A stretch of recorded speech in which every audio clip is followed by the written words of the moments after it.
So good morning, everyone, and welcome to the Ordinary Council meeting for Wednesday, the 15th of April, 2026. I'd like to welcome the councillors, our senior staff, and also those in the gallery and those who are listening online. We have no leave of absence or apologies. I'll ask Reverend Jordan Bennett from the Lutheran Church to come forward and offer prayers for the conduct of the meeting. Thank you.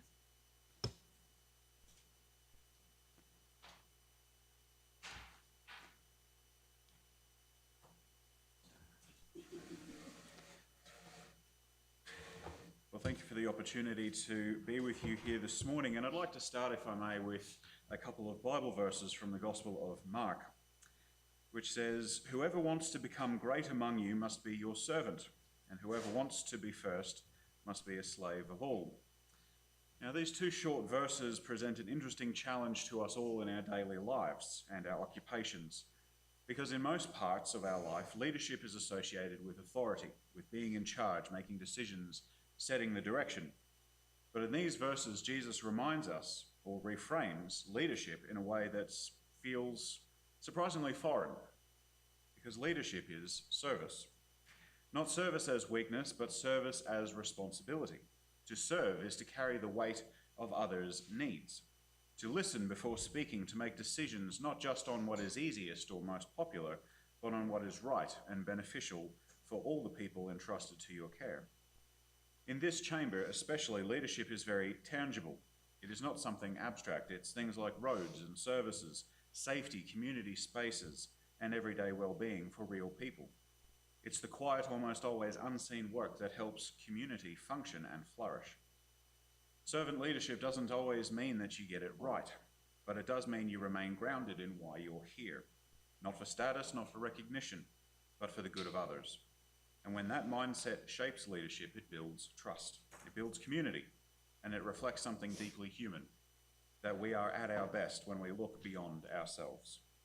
So as you carry out your responsibilities today and into the future, may you be encouraged that your work matters, and may you continue to lead in a way that serves the people who have placed their trust in you. I invite you to bow as we pray. Gracious God, we thank you for those entrusted with leadership in this community. Give them wisdom in their decision, clarity in complexity, and courage when the path is difficult. Shape their leadership in a spirit of service, that authority would be carried with humility, and every decision would seek the good of all. Grant integrity under pressure, patience in challenge, and compassion in their work.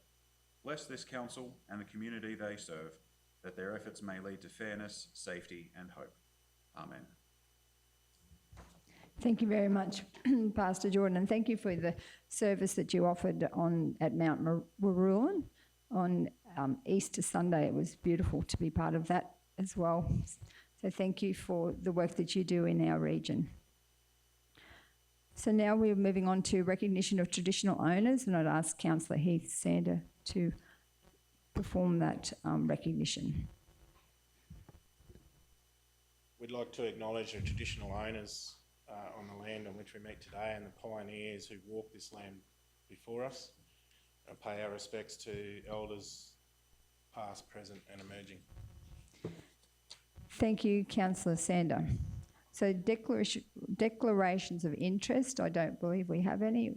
Is that correct, CEO Mark?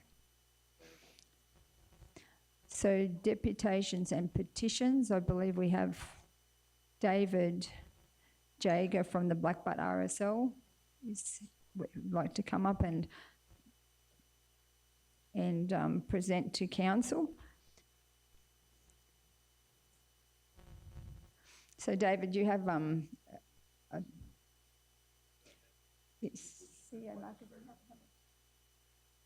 think you have around 10 minutes, but unfortunately in this forum we can't answer questions or provide any feedback. So we'll just accept the petition or the deputation, and then a report will be brought back to council. Thank you. Thank you. Good morning, South Bennett Regional Council. CEO Mr Mark Pitt, Mayor Kathy Duff, councillors, ladies and gentlemen. My name is Dave Jager. I live in Blackbutt and I'm the president of the Blackbutt RSL sub-branch. I'm also the chairperson for the new, for the proposed new monument to be built at the Rail Trail precinct in Blackbutt. I'm here to discuss the proposal for the monument. This monument was proposed and was presented to Mayor Cathy Duff and other councillors, as well as representatives from the Department of Main Roads in detail on the 21st November 2025, after months of community planning and expense to make that presentation happen. All present at the presentation were satisfied with the proposed monument layout and design. The council voted that Blackbutt RSL sub-branch should have a lease to build the monument, and a resolution was passed at council meeting on the 17th of December 2025. Since December, we've had no progress on the lease for the monument and nothing but questions regarding a car park. We understand the requirement for disabled access and propose that a double width path lead from beside the monument to Morris Street, which was discussed at the initial presentation, and council complete curbing and channeling on Morris Street.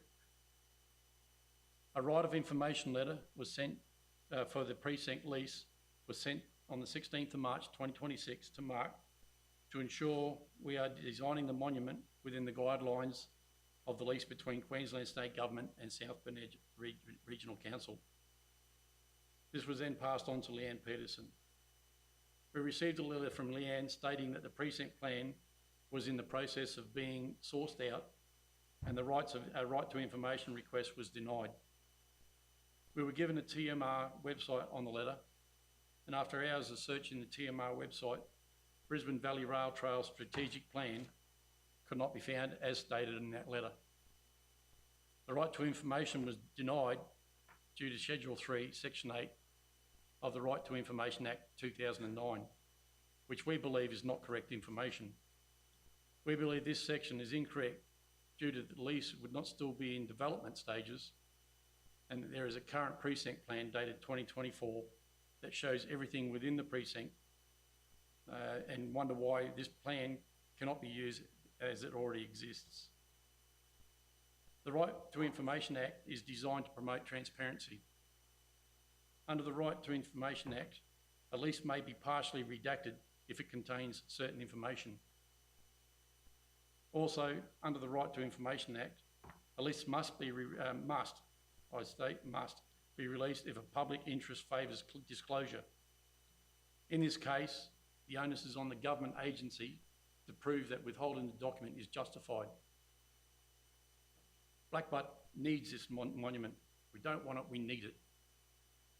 It is due to well-documented safety issues and ongoing costs to the council to have these commemorative events. The disruption to traffic flow on a major highway is not just bad for traffic, but the disruption during the service is distracting from the actual reasons we have the commemorative service. The ongoing distraction of a car park that has been suggested that Blackbutt RSL build is not productive for us building this monument. Not to mention the added cost, as we as the RSL sub-branch must find the money to build the car park as well as the monument. On the 5th of February 2026, we had a meeting with Councillor Little, Leanne Peterson, Dave Allen, who is the Deputy President of the RSL, and myself about a car park and nothing about the monument. It was suggested at the meeting Council would have built the car park if the monument wasn't going to be built there to accommodate buses for the museum and the rail trail precinct. Maybe there's an opportunity to lease that area to another project, maybe an arts project or something similar. The distraction of the car park has put the monument project dead in the water until the issue is resolved. We are unable to apply for grants for the monument until we have a letter from Council regarding the lease, and time is rapidly running out. As stated in our initial presentation in Blackbutt, time is critical to get this on track. The Blackbutt RSL sub-branch respectfully asks that the car park issue be resolved by Council alone. The shortage of car parking at the trail precinct is not for our RSL sub-branch to solve. that is a council issue that should be passed, and shouldn't be passed, sorry, shouldn't be passed on when a project like ours is proposed. The last week or so, we have put out a petition within Blackbutt Township. Out of a population of about 800 to 1,000 people, we have 184 signatures on our petition. And the petition reads, petition to South Burnett Regional Council, support for the Blackbutt Rail Trail Precinct Memorial Project. To the Mayor and Councillors of South Burnett Regional Council, we, the undersigned residents, veterans, families and supporters of the South Burnett region, formally petition the South Burnett Regional Council to actively progress and support the Blackbutt Rail Trail Precinct Memorial Project as proposed by the Blackbutt RSL sub-branch. Despite ongoing discussions and demonstrated community support, progress on the project has been subject to continued delay within the Rail Trail Precinct planning process. This is occurring notwithstanding the approval and advancement of all other structures and developments within the same precinct. These ongoing delays are inconsistent with well-documented safety, accessibility and operational concerns associated with the current highway adjacent memorial site and have caused growing concern with the community. The existing memorial location on the Diagla Highway presents ongoing risks, particularly Anzac Day, Remembrance Day, and other commemorative events. The proposed rail trail precinct offers a safer, more accessible and a purpose-designed setting that is dignified, inclusive, and suitable for current and future generations. Relocating commemorative activities to the rail trail precinct will also reduce ongoing costs to council by minimising the need for traffic management, road closures, and associated staffing and compliance requirements. We respectfully request that the South Burnett Regional Council formally acknowledge the demonstrated community need for this project and work collaboratively with the Blackbutt RSL sub-branch and the community to progress planning, approvals and implementation in a timely and cost-effective manner. All the details are on the back for principal petitioner, that is myself, President Blackbutt RSL sub-branch. Also have a supporting letter from one of our local businesses. Thank you for hearing our voice and regarding our monument from our community. Thank you. Thank you very much, David. So,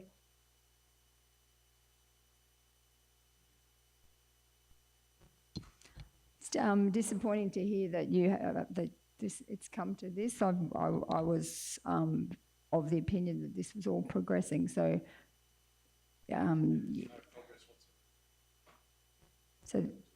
so we'll receive the petition, and then we will a report will come back to council, and obviously we'll we'll make some decisions around what we need to do going forward. But yeah, I'm just surprised that it's come to this, whereas I thought we were working as a group to get, as a council and your community, to get this as fast-tracked as we could. So yeah, very sorry that it's had to come to a petition to council. Yeah, I just would have thought that just a conversation with the divisional council would have been enough to help progress it, or potentially more conversations with our Leanne Peterson or the managers in council, not having to present in this forum, but accept the petition and we'll work through it. Thank you. So now we need to move that the, where is it here? We've got that the presentation and petition be received and a report be brought to a future council meeting. Moved by Councillor Perkins and seconded by Councillor Little. So put it to the vote. All those in favour? Against? Carried. Thank you. So now we're moving on to the confirmation of the minutes of the previous meeting. Item 7.1 on page 6. So the officer's recommendation is that the minutes of the council meeting held on the 18th of March 2026 be received and the recommendations therein be adopted. Someone to move that? Councillor Sander, seconded by Councillor Little. Any discussion? Put it to the vote. All those in favour? Against? Carried. So now we're moving on to the mayoral minute. So as we approach Anzac Day, and I just wanted to use my mayoral minute to acknowledge the Defence Force, and there's been a lot of media around what's happening with the Ben case and all of those things, but we wanted to, as a council, use this mayoral minute opportunity to acknowledge and thank our soldiers for their sacrifice. And I just ask the councillors if we can just be upstanding while I just deliver a short talk about the Anzac Day and what we'd like to see as and honour our soldiers. Because as we approach Anzac Day, we pause to honour the courage, sacrifice and service of all who have worn the uniform of the Australian Defence Force. I would also like to acknowledge their families, the consistent and quiet sacrifice made by those left at home. Our servicemen and women, past and present, have stood in the face of uncertainty so that we may live in peace and freedom. They have served not for recognition, but out of duty, loyalty and a deep commitment to our nation and its values. We remember not only those who gave their lives, but also the veterans who continue to carry the legacy of service, often quietly and often with great personal sacrifice. Their resilience, mateship and strength define who we are as Australians. It is our responsibility to support them, to listen to them, and to ensure their service is never forgotten, lest we forget. Lest we forget. Thank you, everyone, and thank you, Councillor Potter. I know that was your thoughts, was to put, and you put the words together. So thank you for your contribution to this, and I think it's very timely that we honour our servicemen and women as we lead into Anzac Day. So now we're moving on to the next item, which is the divisional updates. So mine is the first one, so I'll just start with my mayoral update.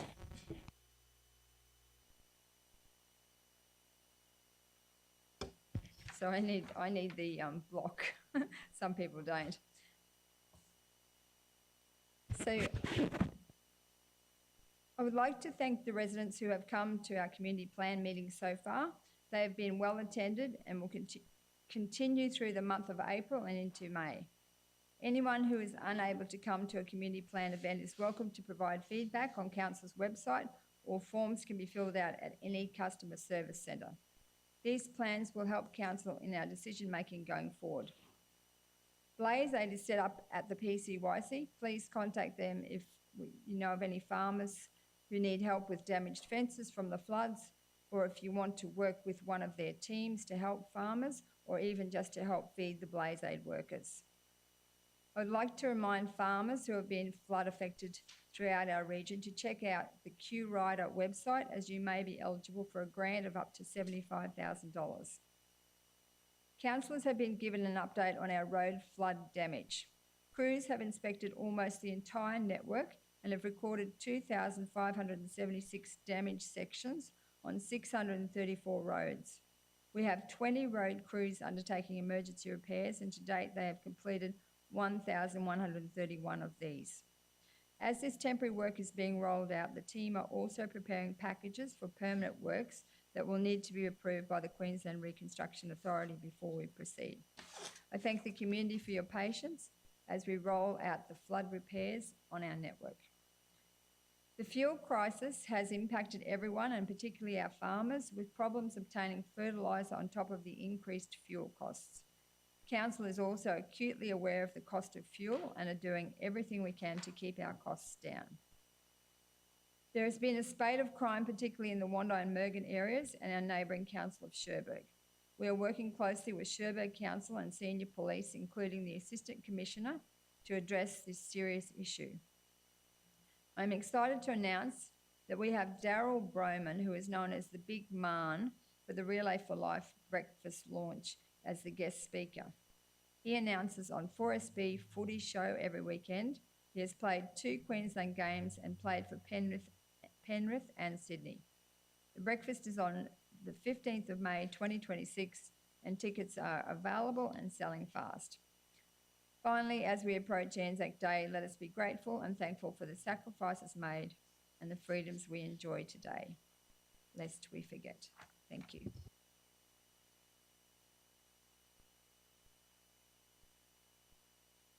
So I'll now ask Councillor Erkins to give the Division 1 update. Thank you.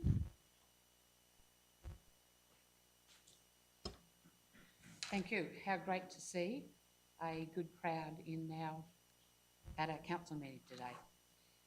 This is a little bit like giving an address to the nation. Well, everyone knows that I think that the world starts and ends in Nanango, so here's mine. This month, I'd like to acknowledge the continued activity and support from a number of groups who contribute to our community. Council's tourism partner Visit South Burnett has been out and about across the region promoting Wouldn't You Like to Be in My Shoes campaign, and I'm looking forward to the launch of this promotion.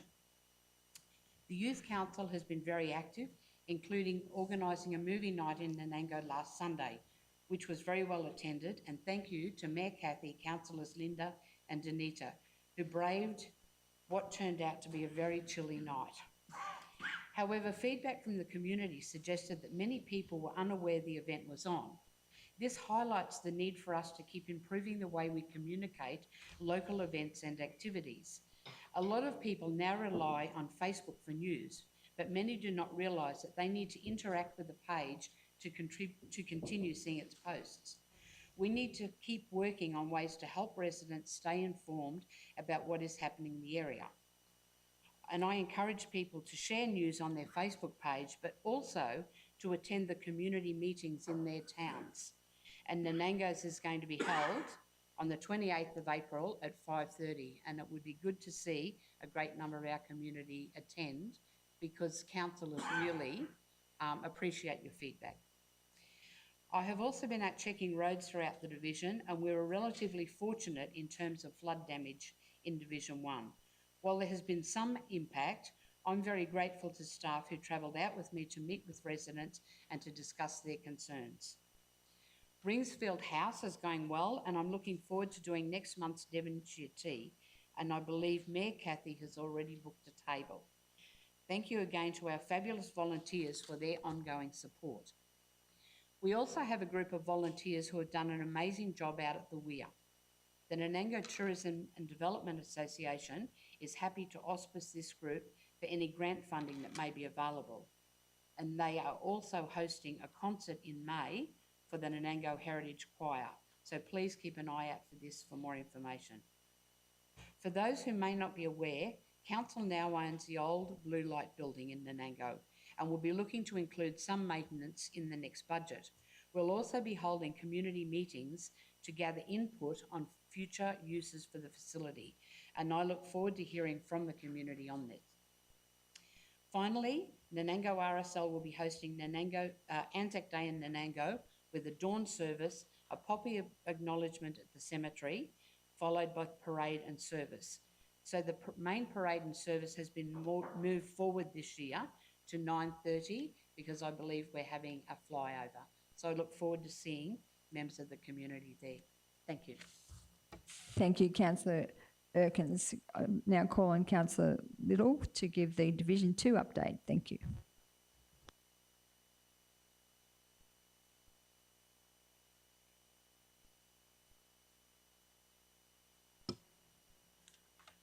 Thank you to everybody who's in the room Good morning, and to everyone that's online and my fellow councillors. First off, I wanted to have a little bit of a chat about the upcoming changes to the laws on e-mobility bikes and scooters. I did send a submission in, mainly around the use of our local rail trails. I believe that the laws are going to encompass the users of our rail trails with the same very hardline rules as are going to be used in urban areas and the cities. And that is going to have a very detrimental effect on our tourism industry and a very, very important part of the economy of the South Burnett. The Brisbane Valley Rail Trail goes through to Yarraman. Every year we have thousands of visitors who use that trail and come and they stop at Blackbar. It will affect all of our shops, our museum, and so many other very important parts of our region. And the South Burnett Rail Trail will also be very highly impacted. Legal pedal assist electric bikes and e-scooters are a fantastic way for people to get around without using a car. They're also increasingly popular for parents who would otherwise not have an opportunity to go out with their children. You know, the legal pedal assist bikes are very different from the illegal ones. They have a maximum speed of 25 kilometres an hour. They are pedal assist, so you have to keep pedalling for the battery power to work. They've been legally and safely used across Queensland for over a decade, and well before the recent influx of illegal e-motorcycles. In 2021, the federal LNP government relaxed the restrictions on importation of e-mobility, so allowing a flood of illegal high-powered devices into the country. These are illegal e-motorcycles, high-powered and often capable of reaching speeds of up to 100 kilometres an hour. These e-devices are not the type of devices that are used on our rail trails. They're used in the cities, and young people are making silly choices, and some of them are dying, and it's absolutely dreadful. And I feel for every parent that has lost a child due to silliness on an illegal e-scooter. So I hope that the state government can differentiate between the legal e-scooters and the illegal ones, and think about the impacts it will have on regional communities. Now, moving on to the community meetings. So we had the first one at Wandai on Tuesday night, and it was really well attended. Unfortunately, it did get a little bit hijacked by the recent spate of car thefts and other things that have been happening, all the police work that's been going on down there with young people doing the wrong thing. But it was really good to have the police there, and it was great that they were able to explain how they're doing their job. We appreciate what the police are doing. They're doing a fantastic job trying to look after, get these young people and get them out of the community. But we just hope that with the recent arrests, things will start to settle down and people can start feeling safer in their communities. Last night we went to Maidenwell. That was very well attended. We had over 18 people there. And thank you so much to the Maidenwell QCWA at short notice for doing the catering for the supper. They wonderfully stepped up. we got some really good feedback, some new ideas. I was a little bit distressed to hear that not everybody was as pleased with the new Maidenwell transfer station as we thought they would be. But anyway, we got some great ideas from the community on how we can improve that transfer station there. And hopefully we can discuss that sort of thing in the budget. Tomorrow night, we have the community meeting in Blackbutt at the Blackbutt Hall. So that's 5:30 to 7:30.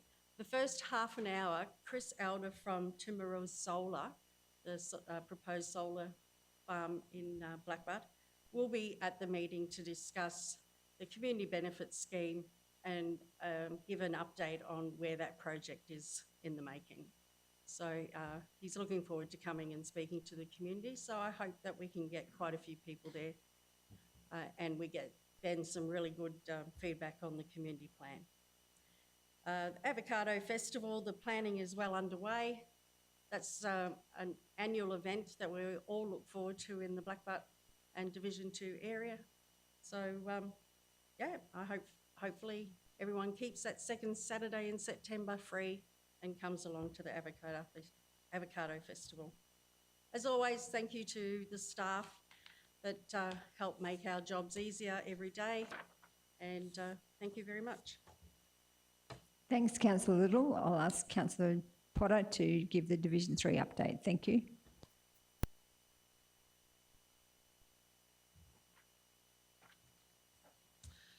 Thank you, Madam Mayor. I just needed to check a date, that's all.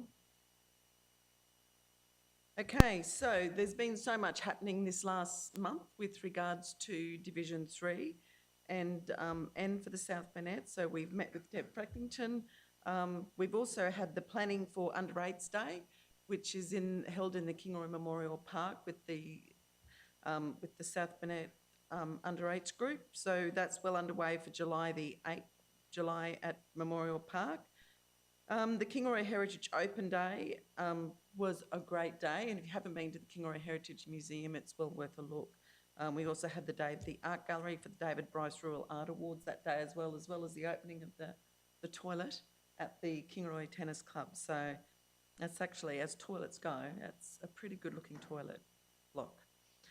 Youth Council, Jane's already mentioned with regards to our Youth Council, we've had the Youth Council meetings, we had the Youth Council movie night at Nananga, which was a great night. The next one coming up is at Mergen, which is this Friday night, and the movie showing is Pitch Perfect. So bring your best singing voice and go, don't forget to be at that one at the PCYC on Friday night. We've also got the Iron and Clay performance for Year 11 and 12 students. This is with funding from the track funding from Queensland Health, which is tackling regional adversity through connected care. And we appreciate that funding. So that will be a mental health day, basically, for all Year 11 and 12 students from across the South Burnett. They will all be coming to the Kingaroy State High School, bussed in, they'll be fed, which is going to be a really fantastic day for them. The KCCI meet and greet, the last one we had was at Bethany Hangar. The next one coming up will be at the KCCI hub in Kingaroy Street. We've had the Regional Arts Development Fund meeting, thank you Jane, and that will be coming up in today's meeting later on, where we look at who's received the grant funding for that one. I would also like to congratulate St John's for another successful Bookarama, because they have a really great weekend when they do that Bookarama, and they raise much needed funds for the school. The South Burnett Young Professionals meet and greet, which was at the Kingaroy Bowls Club, was a great evening. We had about 25 people there. Thank you to Councillor Deneen and Mayor Duff for coming and supporting them. The South Burnett the Suicide Prevention Working Group support that. This last one was supported by ATC, supplied the funding for that one, and the next one we're holding, which is in the organisation stage at the moment, is being supported by Burnett today, so we thank them all for that. This is a place where people new to the area meet up with people that live in the area so they can make those connections so they actually want to stay in our area, which is really important. We've also met up with the Rotary Club regarding the Rotary Park, which is connected to the netball courts. We've had the local disaster recovery group meetings, which the Mayor has already mentioned, with Blaze Aid at Mergen, which is just a coup for our area. We've worked hard with regional, the Gympie Regional Council for that one. We've had budget discussion meetings, we've had workshops. I had the pleasure of being one of the judges for the Kingaroy Miss Showgirl, and congratulations to all the entrants. And I must do a little special congratulations here to one of our council staff members who is actually the Miss Showgirl for Kingaroy, young Lillian. So congratulations to South Bennett Regional Council's own Lillian. Last night I attended the Kingaroy Christmas Carnival Committee, which was quite exciting because there's plans and changes underway for that one. We've had meetings for Relay for Life, and then we've got the breakfast coming up in May. We've met with Life Flight, with Clontarf. We've got the Community Consultative Committee meeting coming up, which involves all the hospitals throughout the South Burnett. We've got the Local Ambulance Committee meeting coming up. We've got the Housing Action Group and meeting with community members. I just want to bring up that the Speedway is coming up this Saturday at the Kingaroy Showgrounds. But for Kingaroy, our community plan is on Thursday the 29th of April at the Kingaroy Town Hall. So it'd be really good to see a lot of Kingaroy there at that one, because it's really important when we're working on these community plans that it is the community that comes to them and helps us put this plan together. It's not just us as councillors, it's the whole community. It is Wednesday the 29th. Thank you, CEO Mark. And lastly, it would be remiss of me not to mention Anzac Day, and it would be wonderful to see everyone out in full force and show our support for our veterans past and present. For you all, we all know that they've sacrificed for us as Australians, and we thank them for that, and lest we forget. Thank you, Councillor Potter. Call on Councillor Dineen for the Division 4 update.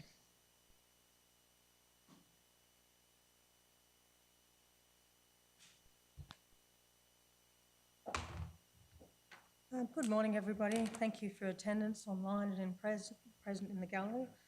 Thanks, as always, to our wonderful staff who, as people have said, make our jobs look a bit easier than they are, because they're fantastic. The budget discussions, the changes with the flood repairs, the cost of fuel, they're all things that weigh heavily on our minds and that we work on. And thank you to our staff putting together the Regional Activation Fund applications at the moment, which is a huge task, and we really hope that they are successful with the state government. We thank the state government for the opportunity to apply for the Regional Activation Funds. Recently I attended the 10th anniversary of the Lutheran Aged Care at Castra, and come across one of my friends who'd only shifted in there about, I think, a month before.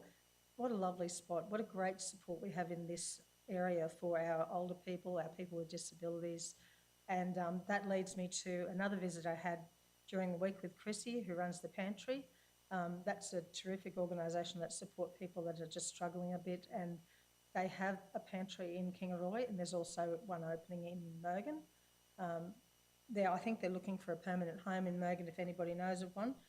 No doubt Councillor Sander will be looking for them and will come up with something, as he always does. The Nanango races at Easter was outstanding. We thought there mightn't be as many people there because of the fuel crisis, but I think at times when things are really bad, people do enjoy that chance to celebrate. So I want to thank Delise Height and Simone Kusek, who are now doing the fashions, and Mayor Duff, of course, for her support of that organisation. We have plenty coming up in the area. Kingaroy Show is the first weekend of May. The Speedway is next weekend. The Anzac Day services, of course, starting with the dawn service in Kingaroy, will be very well attended. I just saw a media release by our Army cadets in Wandai, what they'll be attending. and they start off with the dawn service in Kingaroy, go to Tabinga Cemetery, then go to Wandai, and then go to Rural, which is pretty much the path I follow as well on Anzac Day. It's so important, and I'm going to be the same as Councillor Potter. And when you get a bit close to the armed forces, I have a former Navy son and an Army, currently serving Army son. It does make you even more grateful for their sacrifice, and we really appreciate it. Thank you, Mayor Duff, for your kind words for all our Defence Forces and the people involved. Trying not to cry, Danita, but it's pretty hard, isn't it? So looking forward to seeing you. We have a Ride for Relay event at the KCCI on the 24th of April. That's a fundraising evening, so if anyone wants to go to that, I think there's tickets still available. Looking forward also to our Kingaroy community plans, and really encourage our community to attend that on the 29th. It's a Wednesday evening, so look forward to seeing you there. Thank you very much. Thank you, Councillor Deneen. I'll ask Councillor Sander to come forward to give the Division 5 update. Thank you.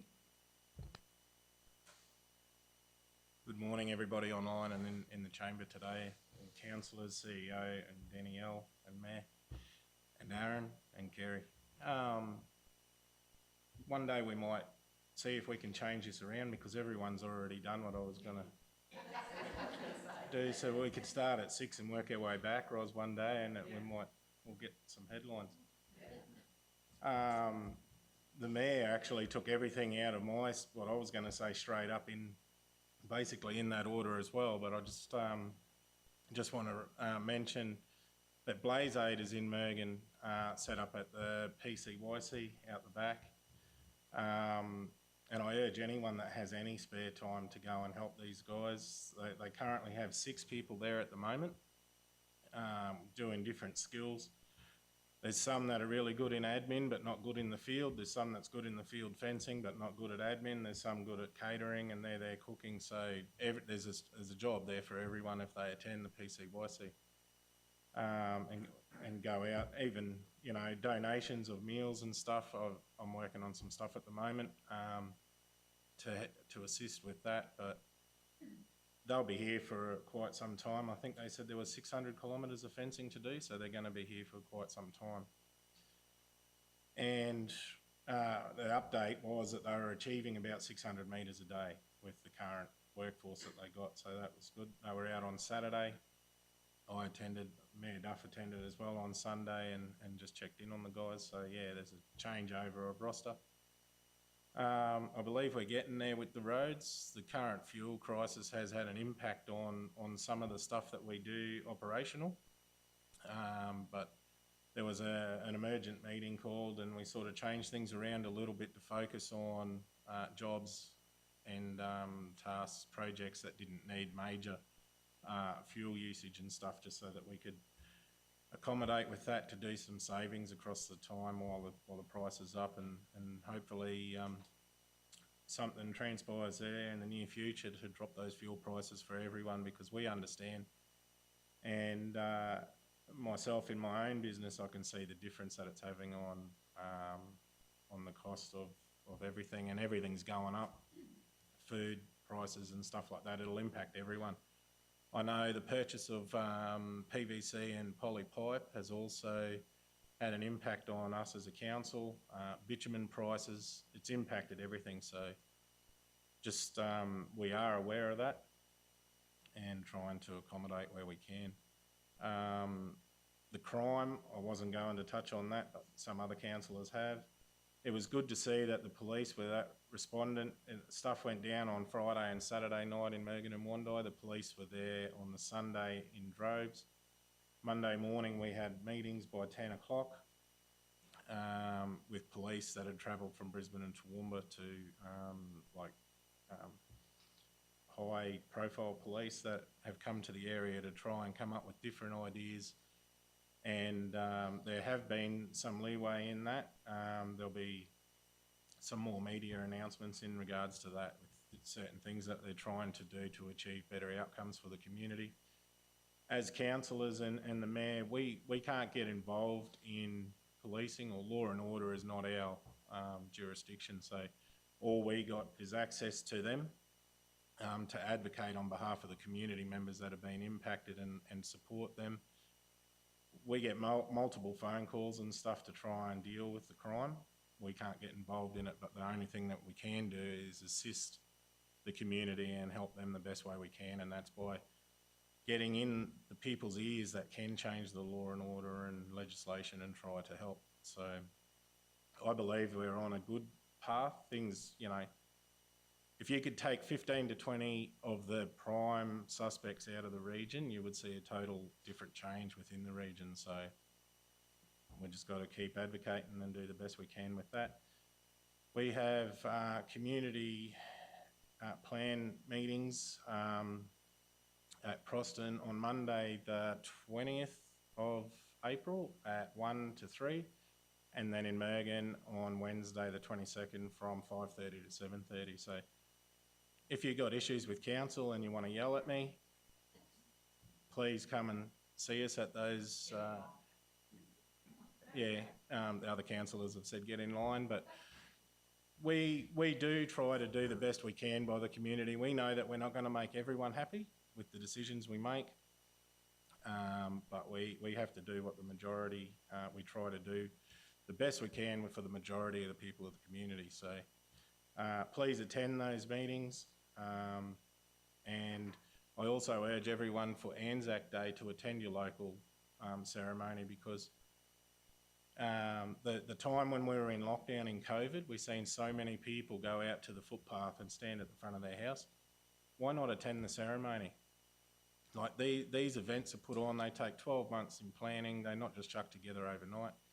They have important guest speakers attend from outside the region, and you can hear some stories from some of the soldiers and stuff. So I urge everyone to attend their local event and try to build these things, keep your local community going and prosper. Thank you.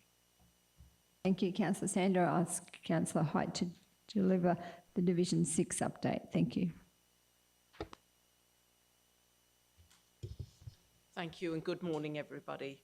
As Councillor Sanders says, because I'm Division 6, lots of things I've said I have to sort of scrub out because somebody else has mentioned it, but some of them I might mention anyway. So what's happening in Division 6 this month? An exciting new initiative in Wondai having a Harmony Day, which was a really enjoyable entertainment and shared meal, and well done to the organisers on a lovely night, which I'm hoping they're going to repeat quite regularly. With Mayor Duff, I attended the LGAQ Civic Leaders in Brisbane, which is a great opportunity to meet with state politicians, LGAQ staff and other mayors and councillors. Some great learnings and conversations, and it keeps the South Burnett on the map with politicians and show them that we exist. Bondi Gem Show, fascinating array of displays. Well done again to those organisers on another great event, which I was pleased to attend. I was pleased to help the Cumbria Sport and Rec be successful in their Gambling Benefits Fund to get a new mower, which really helps community groups, and it will help them keep that quite large area mowed and tidy.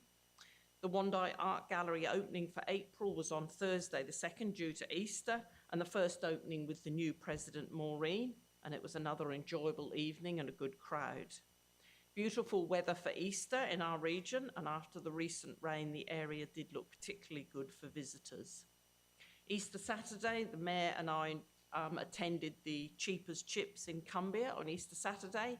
It's a great initiative in a small community to get people together and enjoy a night out in the hall. Well done to the new Rise and Run Mergen Run Club. It's a bit of a mouthful, isn't it? Rise and Run Mergen Run Club.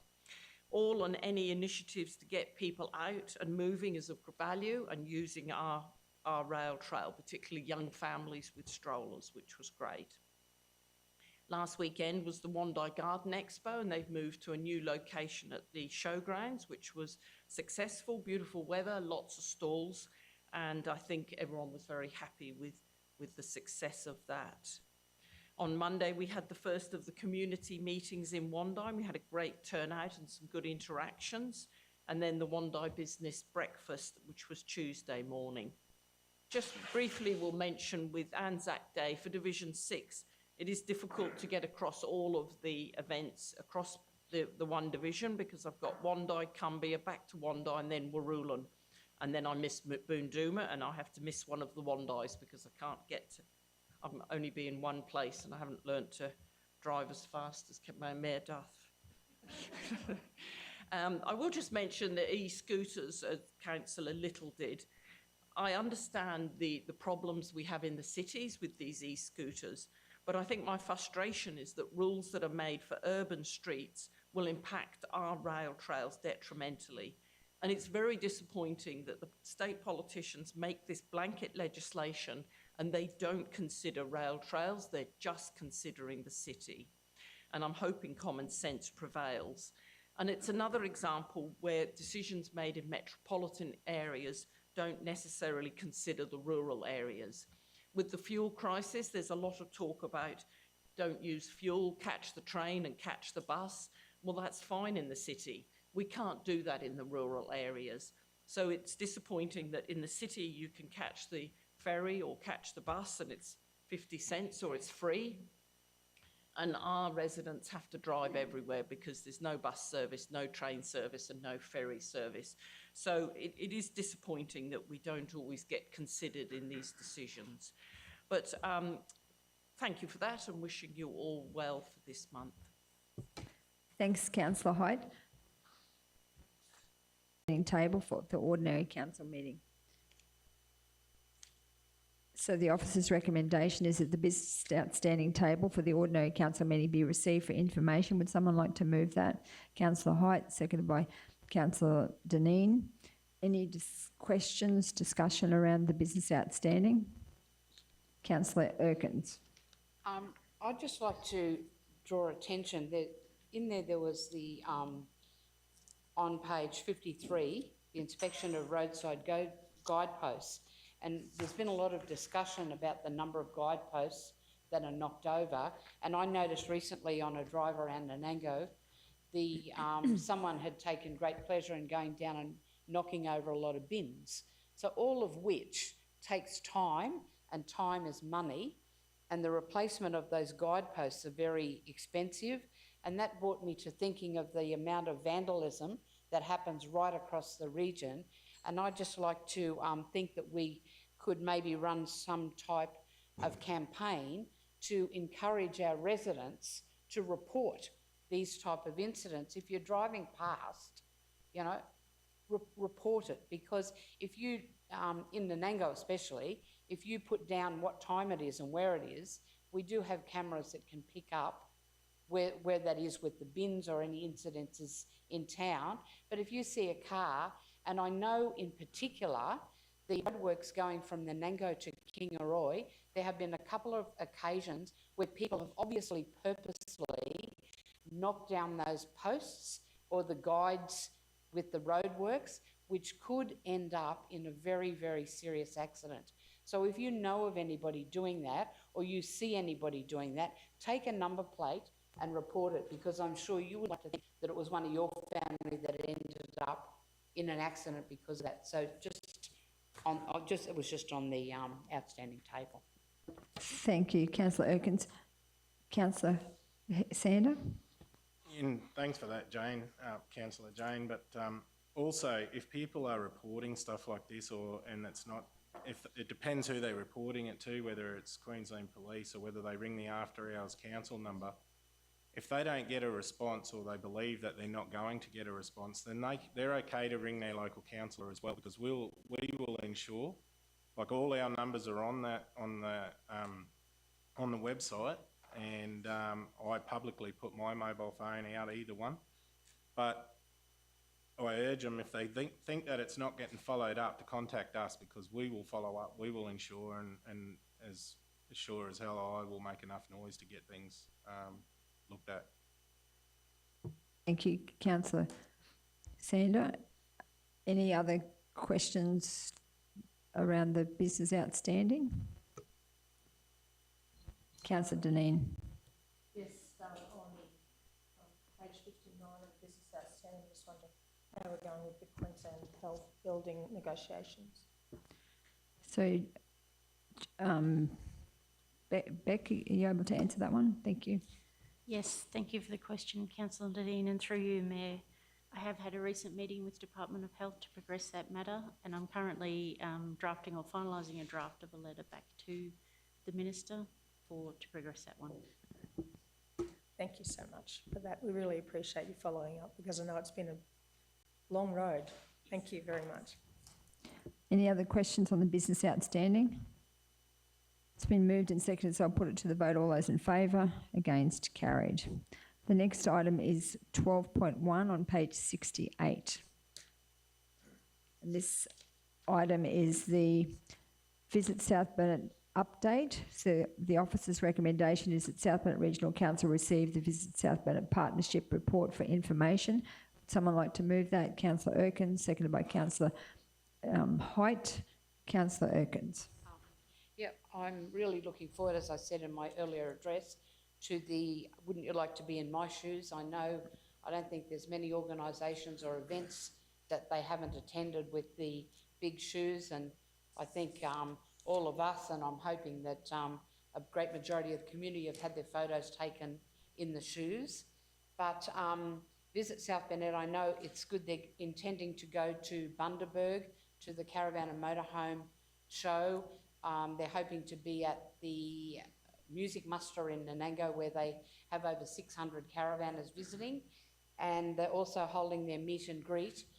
NAPTA, the Nanango Tourist and Development Association, are going to be hosting the meet and greet in Nanango at the Heritage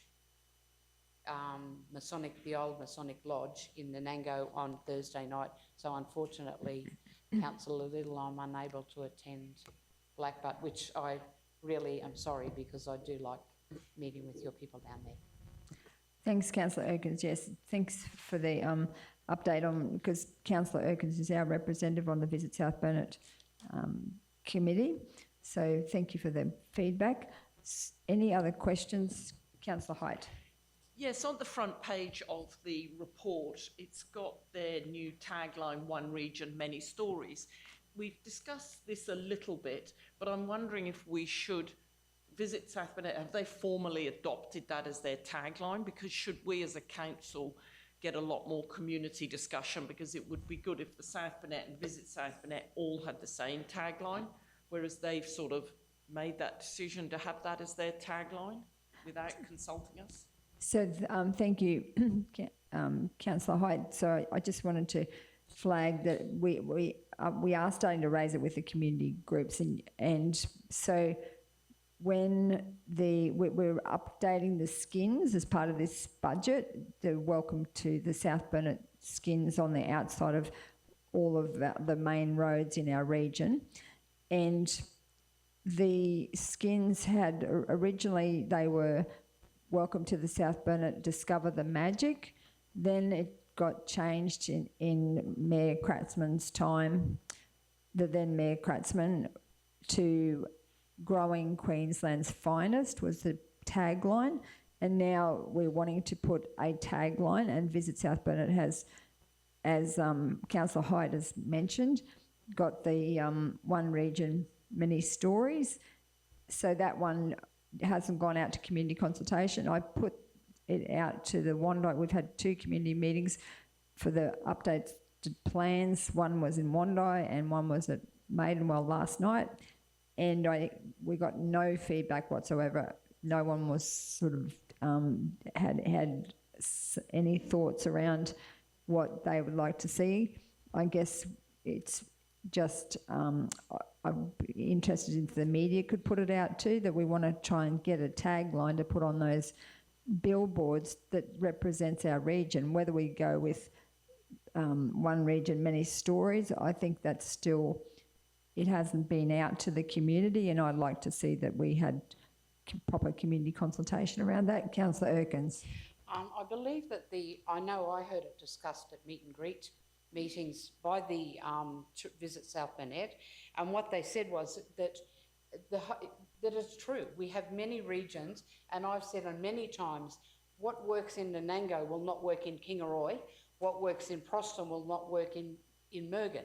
You know, we have many regions, and they all have different stories, and I do know they did canvass that amongst their members So for us to actually go to that, it's up to us to do the community consultation.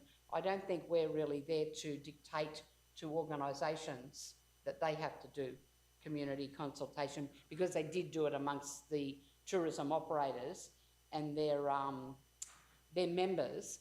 And as I said, you know, I do think it's a great catchy thing, because we definitely are. I mean, Wandai is a completely different community to what Nanango is. So I think it's a great thing. We read many stories. Thank you, Councillor Erkins. Councillor Sander. Yeah, just reading this info, it's I don't know whether any of the public would have read it, but just to point out that there's been, in February, there was 24,662 visitors, with 170 to the website, with 175,598 page views, or an average of 10 pages per viewer on the website for Visit South Burnett. And like one of the major countries, like China, has had 45% have visited. So out of that percentage, 45% were from China and 43% were from Australia.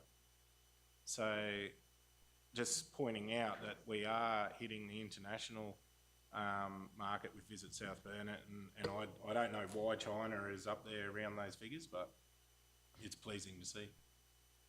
Thank you. Yeah, 100% agree that they are getting the word out there, and our region is very much on the international stage. Councillor Erkins. Just to update for those who don't know, at their last meeting, they actually decided to put a translation tool on their website, so that people from other countries were able to translate into their language the many beauties and benefits of visiting the South Burnett. Thank you. Any other comments, questions around the update from Visit South Burnett? If not, I'll put it to the vote. All those in favour? Against? Carried. Thank you. The next item is 12.3 on page 83, and that's the adoption of the South Burnett Regional Council Prevention of Sexual Harassment Policy. Sorry, Kathy, you've missed. Oh, sorry. 12.2 on page 78, adoption of the South Burnett Regional Council Learning and Development Policy. So that one there is the officer's recommendation is that South Burnett Regional Council Learning and Development Policy Strategic 013 be adopted as presented. Someone to move that? Councillor Potter, second by Councillor Height. Any discussion around that particular policy? Councillor Height. I was just going to make a comment that in this area it's often difficult to get staff, and I think it's very good that we strongly encourage training our staff and upskilling them so that they can build those skills and we keep such an educated workforce. So I'm very happy to support this. Thank you, Councillor Height. Councillor Sander. Yeah, I think in a discussion yesterday I said that everyone's got to have policies and procedures for everything now. Like there's every little thing that council does. And I even stated that we, in our own business, we have to adopt a policy for our lone drivers in case they get lonely while they're driving by themselves. And like, it's becoming a joke, but some of these things are important. We've got to have them. You know, people might look at them and think, why the hell would they have that? But you have to have them. They're part of business now. So just want to put that out there as well. Yeah, 100% agree. Any other comments, questions? If not, we'll put it to the vote. All those in favour? Against? Carried. Thank you. Item 12.3 on page 83 is the adoption of the South Burnett Regional Council Sexual Harassment Policy. The officer's recommendation is that South Burnett Regional Council Prevention of Sexual Harassment Strategic 061 be adopted as presented. Would someone like to move that? Councillor Little, seconded by Councillor Deneen. Any discussion, comments? If not, I'll put it to the vote. All those in favour? Against? Carried. The next item is our monthly financial information on item 13.1 on page 88. And would someone, the officer's recommendation is that the report, monthly financial report, including capital works program as at the 31st of March 2026 be received and noted. Someone to move that? Councillor Potter, second by Councillor Little. I'll put it to, I'll ask General Manager Kerry to give an update on our financial position. Thank you. Through you, Madam Mayor. Council's cash and cash equivalents at the end of March amounted to 73.983 million, with around 32.15 million of this balance classed as restricted cash. When looking at the capital program, departments have spent around 37.4% of the amended budget, or up to 47.7% when taking into account current commitments. Recurrent revenue is currently sitting at 99% of the amended budget, and recurrent expenditure is sitting at 87%. Revenue is currently higher than expected, largely due to the 6 monthly rate notices for the January to June period having been issued in February. Revenue and expenditure is also affected by ongoing flood recovery roadworks. All of Council's financial ratios are currently within the targeted ranges. At the end of March, outstanding rates payable are sitting at 2.7%, which is below Council's target of 7%. And around 56.3% of those properties with rates outstanding are currently on payment plans. The rates team would like to advise residents that reminder notices for outstanding rates are due to be issued around the 22nd of April, and to please contact Council if you are having trouble paying your rates and require a payment plan. The finance team are busy preparing the third quarter budget review, and this will be provided to Council during the May Council meeting for adoption. External auditors will be on site during May to begin their pre-testing and initial process checks for the 25-26 audit of the Council's financial statements. I now present the March monthly financials to the Chamber for their information. Thank you, General Manager Kerry. Councillor Can I just Dineen? respond and say thank you very much, General Manager Kerry. You are so on top of all this stuff. But I also want to highlight the fact that our expected rate problems are 2% instead of the target 7%. And I really believe that's due to the push from everybody at Council to encourage people to contact our rates department and work out how to pay their rates, because a lot of people are struggling and it's difficult. But there's always someone at the end of the phone or at the counter that will help you sort things out and make it a little bit easier than it could have been. So please, if anybody is having trouble, contact our rates team. Thanks. Thank you, Councillor Dineen. Councillor Sander. Yeah, we got, so the other spend outside the region, I'm just wondering whether we could have the total of that added to this. To the You know how we get the sent, so we've requested that we get sent the breakdown of it. I'm just wondering if we could get the total amount of the outside spend added to this document every month. To the report. Did that front summary. Yeah. Yeah. Thank you. I just wanted to ask a question to you, General Manager, just with regards to this, to the capital works program. I think you said, was it 47% is the spend so far? Because that's not, we're well past the we're 3/4 of the way through. So is that because of the flood issues or? So through you, Madam Mayor, there's a few different factors that are influencing how far we are through the program. So as part of third quarter, we are obviously meeting with all of the departments to have a look at, you know, how their programs are going, if anything needs to be pushed into next financial year. We do have quite a few that will either have started, and so they'll carry over between this financial year and next financial year. Some of the grant funding projects that are still relevant for next financial year, if they need to be pushed, they will. So yeah, there's a few different factors as to why we're not quite higher than that at the moment. But there has been a lot of work being done, and I know, you know, we'll see a bit that those percentages get a bit higher over the next coming months as the teams are trying to finalise some of their capital programs for the year. Thank you. I might just get GM Aaron to comment as well on this because I'm thinking a lot of it is the flood stuff and a lot of it would be road works. Yeah, through the Mayor, good morning, Council. Yeah, very similar to the General Manager. The managers are going through line by line with the team at the moment, especially post our fuel discussions the other day to see where projects are at. There will be some impacts of projects due to staff resourcing as well, so we've obviously got some vacancies And also there's a number of projects where we're jumping through some, how would you say it, some administrative hoops, particularly around, making sure that we're meeting our obligations in relation to, native title, cultural heritage, those sort of things. So making sure that we are getting through those things. So some of those projects may be moved into next year, but a simple one there, for example, Mergen CBD, we looked at the stormwater project there. We won't complete that project this financial year, but we will have our pipes and materials underway for that project so we can start, so we can make sure that we get that progress going early in the next financial year. So those projects will continue, but I think we're about nearly 90% through our reseal program at the moment, so we'll see some of that expenditure start to come through. Plus, we're looking obviously at balancing off our budget with our fuel prices too, to make sure that we try and limit over expenditure where possible. Councillor Erkins. Just further to what Councillor Deb said about the rates, just going through it. So there's 56% of people with rate arrears are actually on an arrangement with council, so they're paying it off.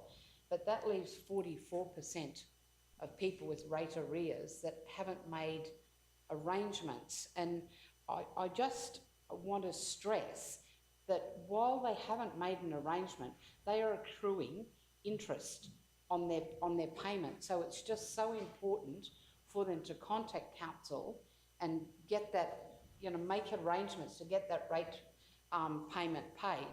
And the bottom line is everyone's got to pay rates, and I would be the same as I'm sure all my fellow councillors.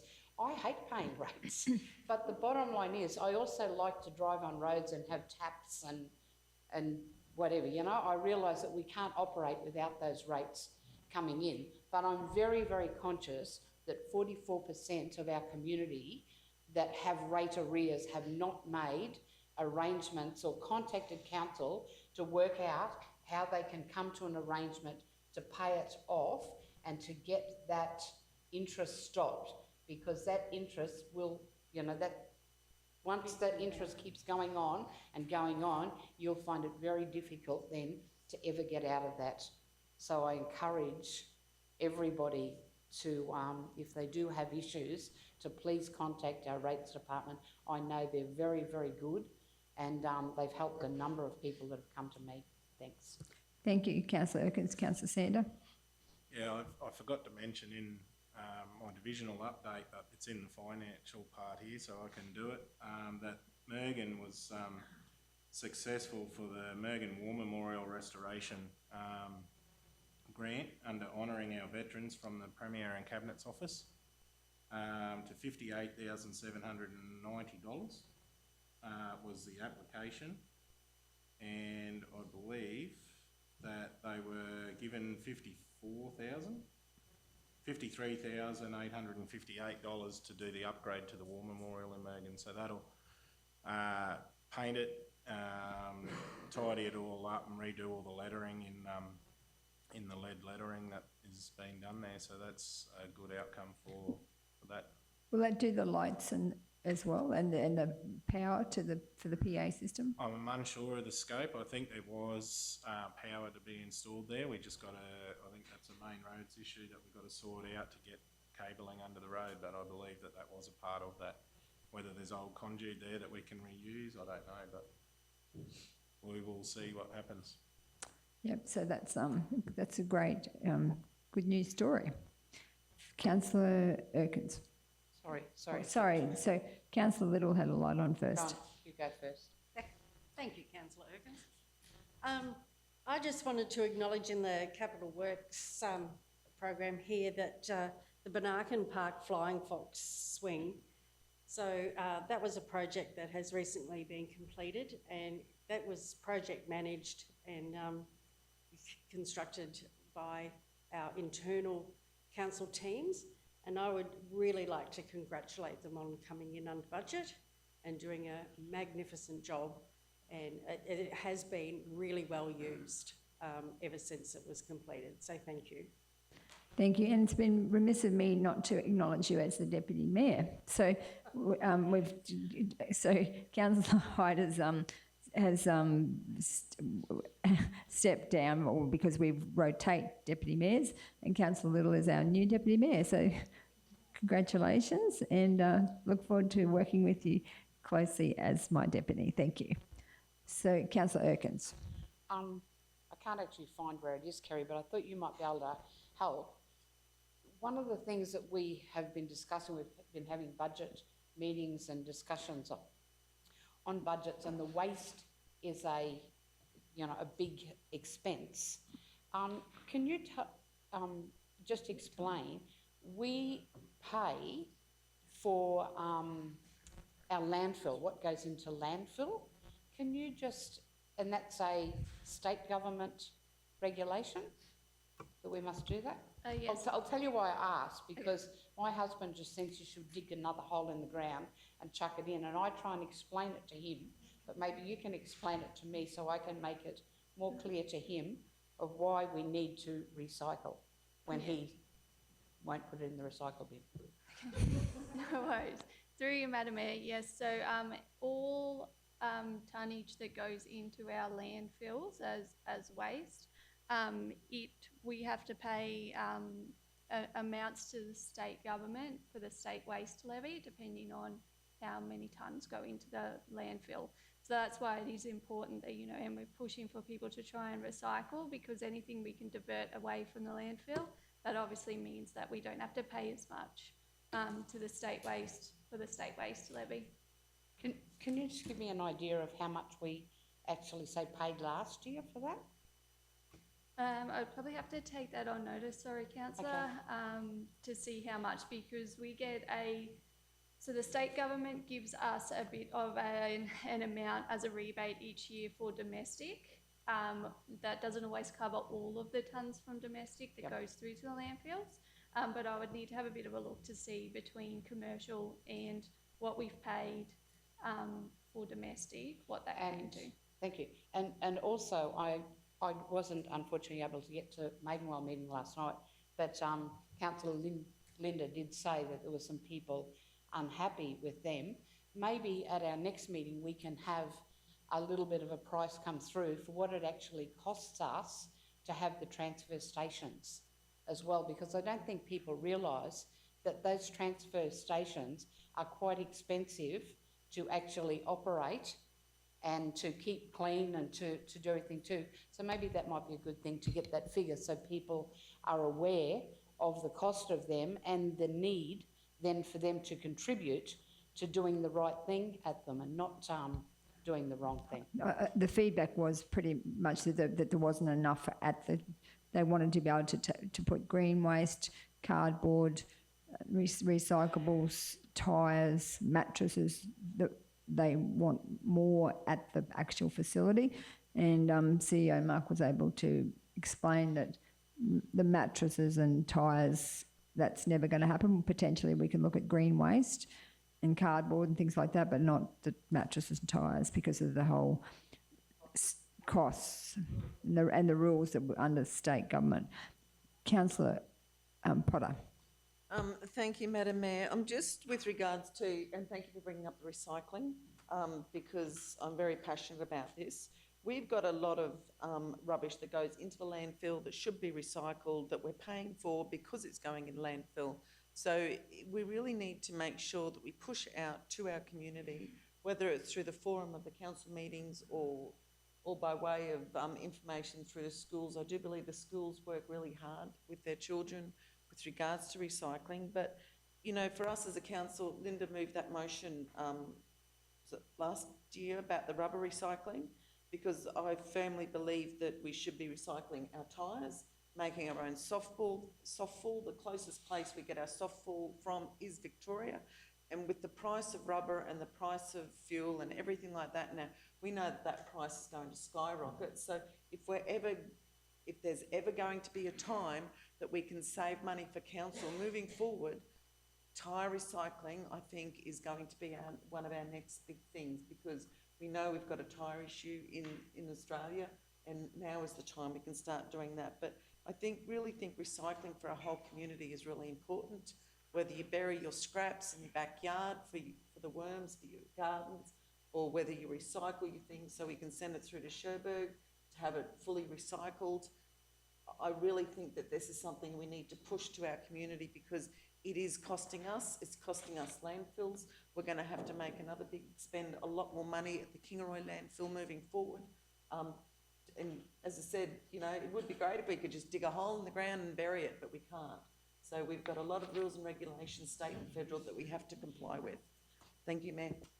Thank you, Councillor Potter. Councillor Sander.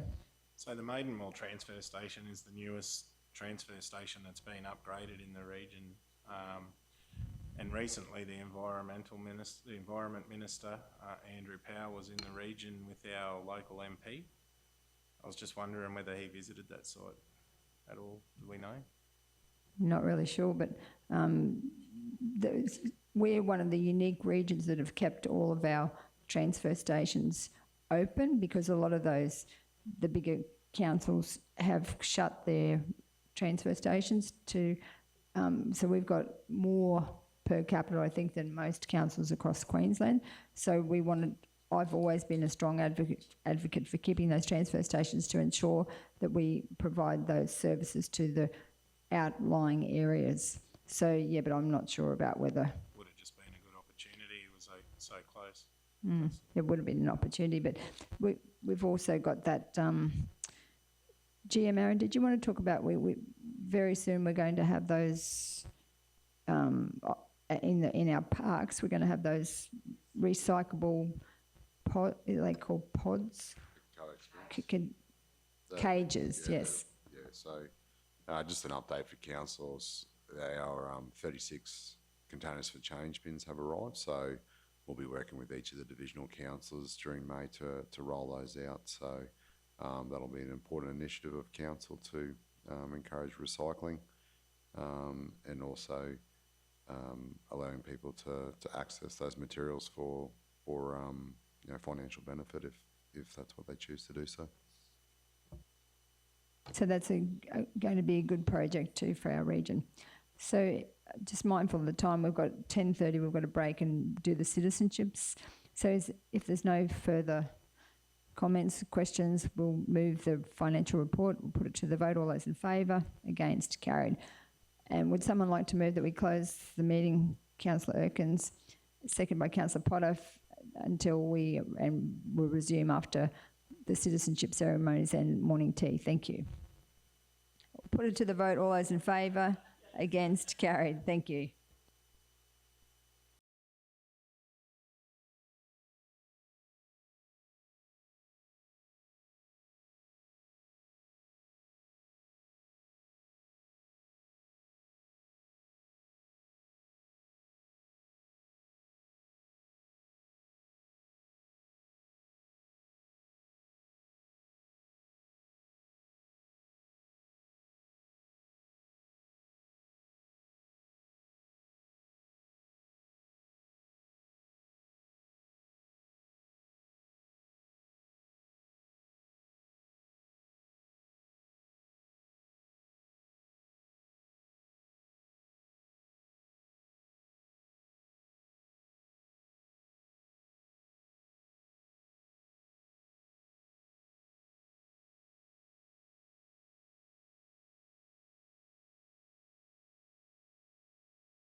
So welcome back everyone to the chamber. I'd just like someone to move that we resume the meeting. Councillor Height and seconded by Councillor Deneen. Put it to the vote. All those in favour? Against? Carried. So the next item is item 13.2 on page 136, and that's dog registrations. And the officer's recommendation is that South Bennett Regional Council approve a systematic inspection program for properties within the South Bennett Regional Council's jurisdiction in accordance with section 113 of the Animal Management Cats and Dogs Act 2008 to monitor compliance with the requirements of the Animal Management Cats and Dogs Act 2008, more specifically the requirements to register dogs. The properties to be included in the systematic inspection program are potentially all properties in the South Bennett area where current records indicate that dog registration fees have not been paid. The systematic inspection program will be conducted between the hours of 8 a.m. and 5 p.m. Monday to Friday, commencing on Monday the 4th of May 2026 and concluding on Tuesday the 14th of July 2026. Would someone like to move that? Councillor Height, seconded by Councillor Deneen. Councillor Height. Just a quick question, probably to GM Finance. You know, ideally, the dog registration should cover the cost of managing dogs because people who don't have dogs shouldn't be subsidising those with dogs. Can I get a bit of an indication of whether that is the case and whether it does cover, the dog registration does cover the costs of administering dog management? Thank you. Through you, Madam Mayor. So I guess a little bit difficult to answer that only because we have our entire compliance activity all lumped into one. So while the animal registration fees do cover a portion of that, obviously it doesn't cover the entire running of the compliance section or part of the animal management centre. So, you know, there is a deficit there for that business unit. Thank you. Councillor Erkins. Just to add to that, but although not everybody has a dog, everybody uses the service because if the dog next door to you is barking, who do you ring? Council, and it's council who have to it's council then, but who have to do that. So it does cost the whole community. And, you know, there's a dog in my yard, can you come and pick it up? It's not mine. Also, lots of irresponsible people do get pets and then they end up at our animal management centre. So, you know, everybody does, in one way or another, take advantage of the service that we add. Because I do know that at one stage we did discuss whether it was possible just to put a levy on everyone's rates to cover dog management. But just to let everybody be aware, it's not a council rule that all dogs must be registered. It is, again, a state rule that we as local government have to enforce. It's not something that we take on board because it does cost us money. It costs everybody in the community money. So just drawing people's attention to that fact, and it's ratepayers who pay for it. Thank you. Any other comments or questions? If not, I'll put it to the vote. All those in favour? Against? Carried. Thank you. The next item is the review of the Regional Arts Development Fund guidelines on item 13.3 on page 139. The officer's recommendation is that the South Bennett Regional Council approve as presented the Regional Arts Development Fund guidelines. Someone to move that? Councillor Potter, seconded by Councillor Erkins. Councillor Potter. Thank you, Madam Mayor. This is something we've been working on for quite a bit, but I need to make sure that we thank Robin Dower for the work that she's helped us with the Regional Arts Development Fund Committee, and Rebecca at Council because she's one of the main people that help put in for grant applications. She understands the process and what an artist needs and has to do. So I would like to thank Robin Dower specifically for helping us in the process, and also the committee for getting these two documents. I believe it was, we had two documents out there and converting it into one, and one that is readable and easy to understand for everybody. So thank you. Thank you, Councillor Potter. Any other comments or questions? Councillor Erkins. Can I just follow up on that? Thank you. But thank you also to Donita. She's chair of that committee and to Rebecca and to Robin, but it was very difficult, even for us, to go through and read their applications. So this hopefully is going to have made it a lot easier and a lot easier to apply, for people to apply for the grants, because, you know, they all add some great things to our community. These people who get the part of the grant, they have to show a benefit to the communities. So it's really great. And thanks again, Rebecca. Thank you. Yeah, thanks to the team on that, the panel on that committee. So we're ready to vote. Put it to the vote. All those. Oh, sorry, Councillor Sando. I just read in here that applicants must have an ABN. Is that correct? Is it? Councillor Potter is able to answer that. So if they don't, only if they're applying for it as themselves, as a singular person, they need to have an ABN. If they can be auspiced by a not-for-profit group, they do not need an ABN. And that is the reason why part of that application form is they need to contact the officer, because the officer will put them straight and help them with the application. Thank you, Councillor Potter. Councillor Sando. I haven't had time to read the whole thing, but is that documented in there that that's the case?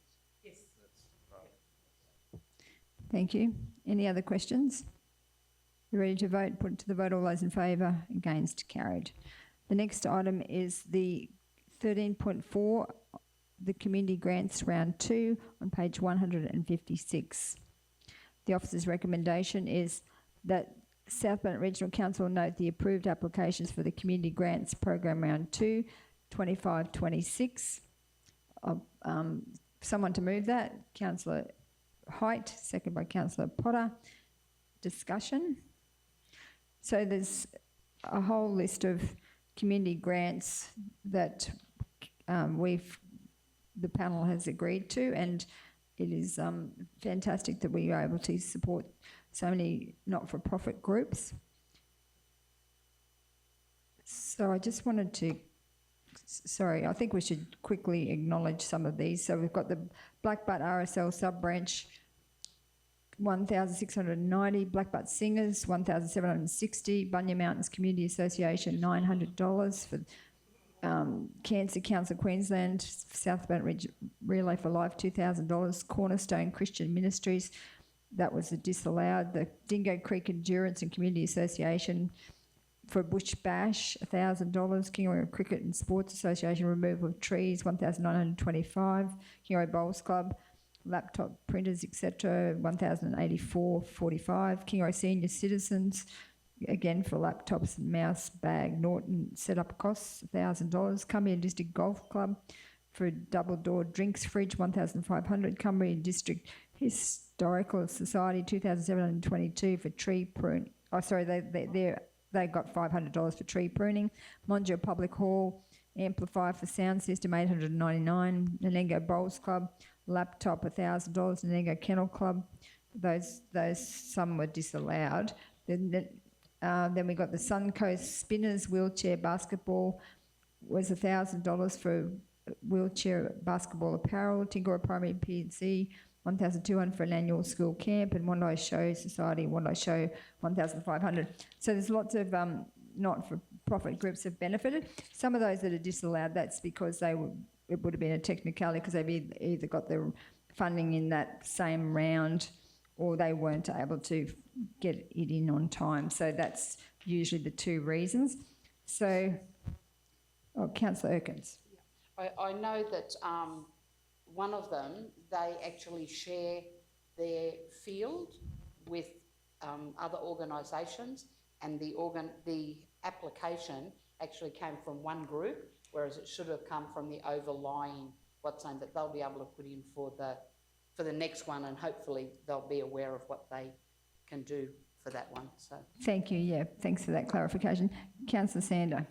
I just want to point out that some of the figures that were requested have been reduced in this round due to the fact that we, as a council, we only have so many funds to go around, so we had to make some hard decisions and reduce the amounts that were given so that we could share it around all the community groups that had put in for the funding. So, and yeah, so that we keep some funding there for the next rounds and stuff like that. We don't, we just had to share it around.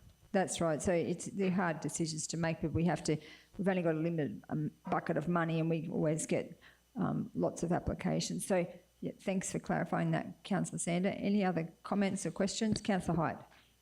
I think everybody's said what I was going to say, but yes, it's just great to see so many community groups applying, and very much appreciate the value, the work that communities, volunteers do in our communities towards all these many groups. Thank you. Thank you, Councillor Hyde. Councillor Erkins. Just on a personal note, I know when I look over the grant applications, it's really organisations that contribute themselves that are looked on in my, more favourably.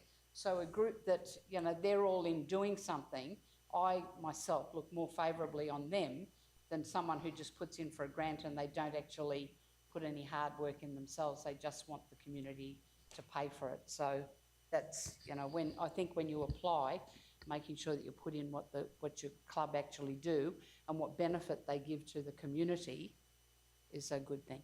Yes, thank you. Yeah, I 100% agree. Any other comments, feedback? Okay, we'll put it to the vote. All those in favour? Against? Carried. Thank you. The next item is the 13.5 on page 159, the adoption of the RADF Round 2 grant applications. So this one recommendation is that we endorse the minutes of the Arts, Culture and Heritage Advisory Committee meeting of 26 March and approve RADF grant funding in accordance with the recommendations made. Someone to move that, Councillor Potter. Someone to second that, Councillor Dineen. Discussion. So again, a lot of individuals and community groups benefiting from that RADF funding. So no comments, discussion? I think it would be appropriate if the Chair says something. Yes, thank you, Councillor Potter. Thank you. As I said earlier, the Regional Arts Development Fund committee, we had our meeting a few weeks ago, and we got together. So it's not just a decision made by one person. Everyone gets together and they put in their views and opinions. So this is not something that we look at lightly. We take every single application on its merits and credits, and we look at each one individually. So I just want to say thank you to all those that put in their applications. I'm sorry not everybody got what they wanted, but if they have a chat to our arts officer and go from there and see what happens, it may be better for them next time. So thank you very much. Thank you, Councillor Potter. We're ready to vote. We'll put it to the vote. All those in favour? Against? Carried. Thank you. The next item is 13.6 on page 164.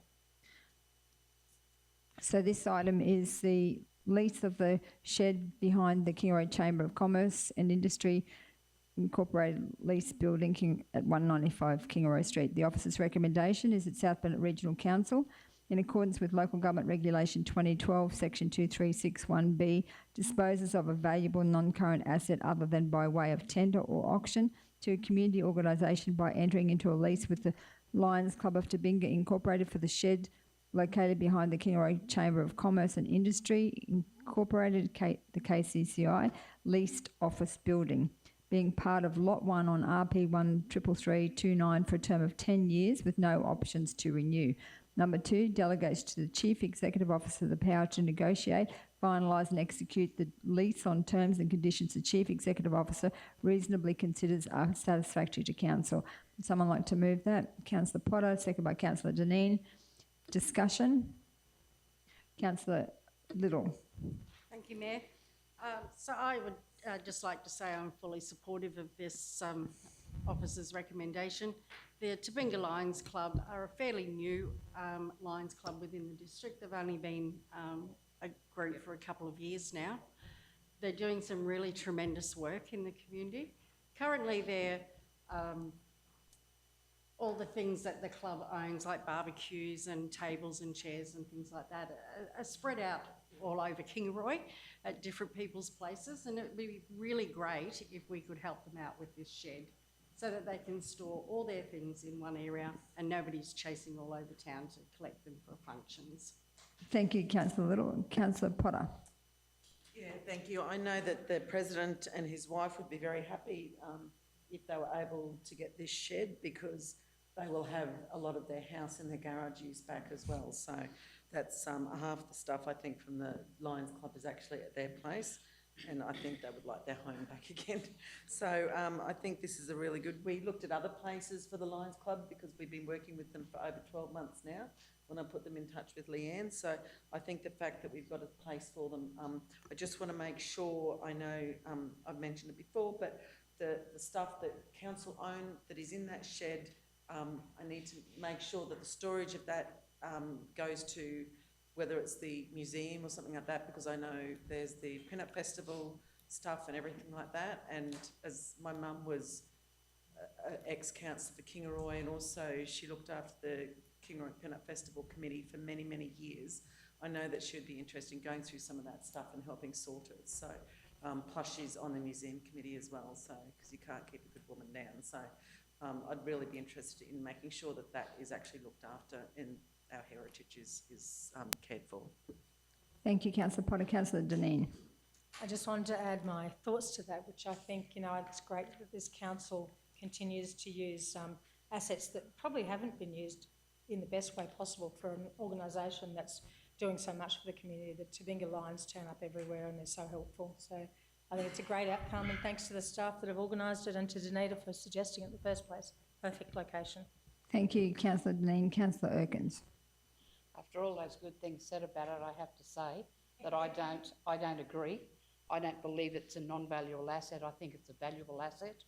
I think that council actually own the building in front of it, which is the hub. If at some stage we were no longer to be leasing to the Kingaroy Chamber, we may find that that shed is an integral part of that building and may be used for that. I also know that we are in discussions with the health department to try and get that building, the old health building, and again, I think we should have a use. While I'm not in any way taking away from the good works of the Lions Club, I know that they are a great group of people, but I just believe that we should be looking. I believe Councillor Potter did say that there are other options available, and I would prefer that we looked at other options.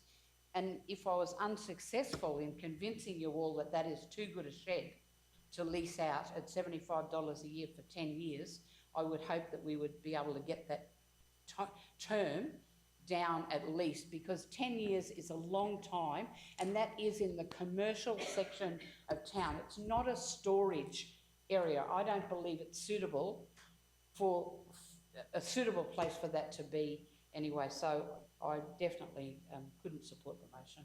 So I might I'll go to you, Councillor Potter, at the end if you would want to sum up for your right of reply.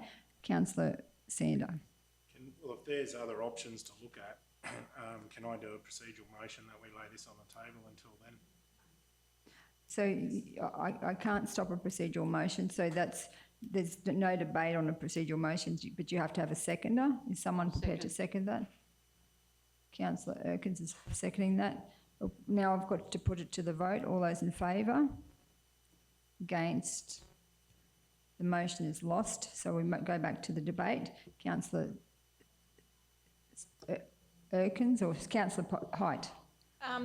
Yes, listening to the argument, certainly very supportive of Toowoomba Lions. Just a little concern with the fact that it contains a lot of Peanut Festival equipment.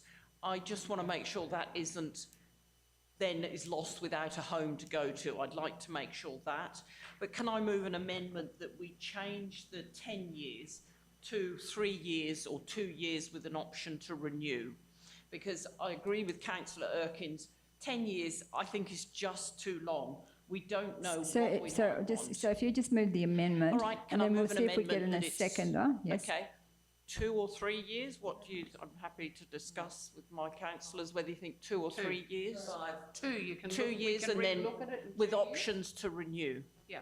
Okay, so I'll move that as an amendment, please. So, and I've got to have a seconder.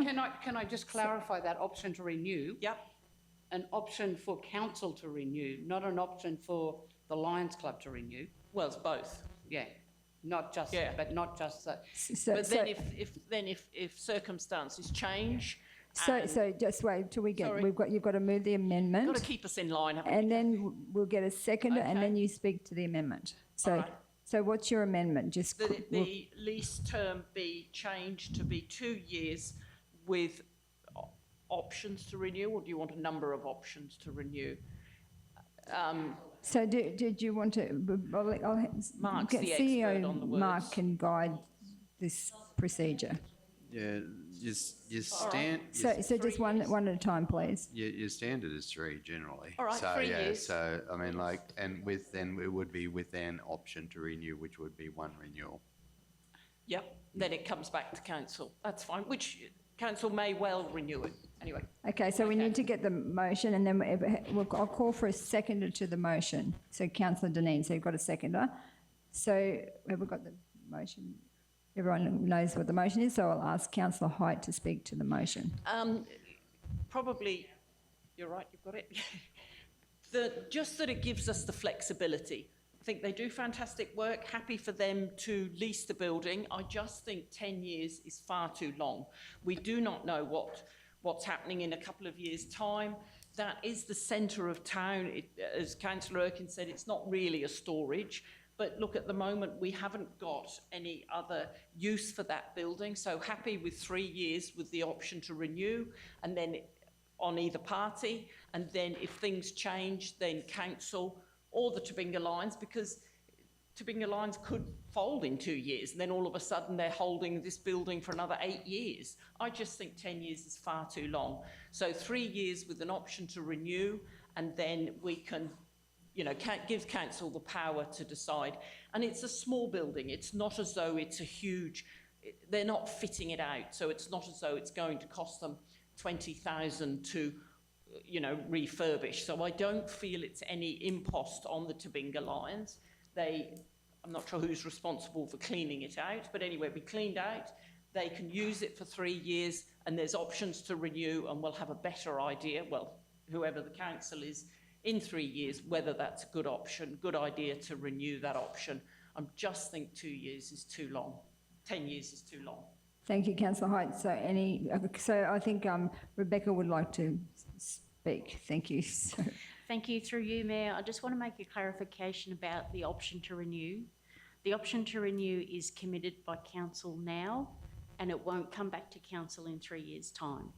And it's not generally drafted in that it's not our option to renew, it is the lessee or the tenant's option to renew. that's what I want to clarify. So I don't want the Lions Club to have the option. I want council to re-offer it to them. Yeah, if they want it, if we offer it, they'll take it.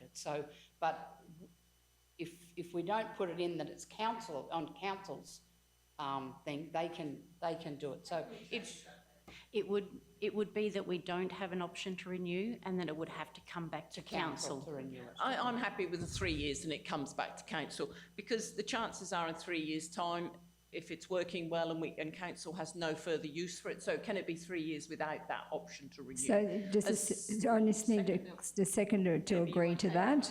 So the seconder agrees to that. Okay. Okay. So now we'll continue the discussion. Councillor Erkins, sorry. Yeah, so I'm still speaking against the amendment.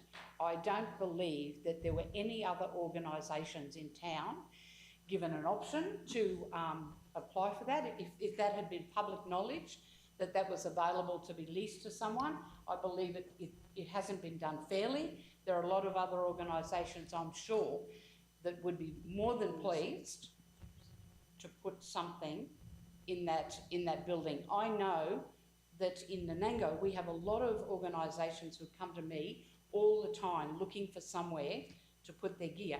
And in fact, we had the bee people, that would have been a perfect place for them, right in town, right on the car park. So, it really should be, it's not a fair thing for it not to be offered to the community, other community groups. You can't just pick and choose, community groups. I'm not taking anything away from the Lions. I know they do a fabulous job.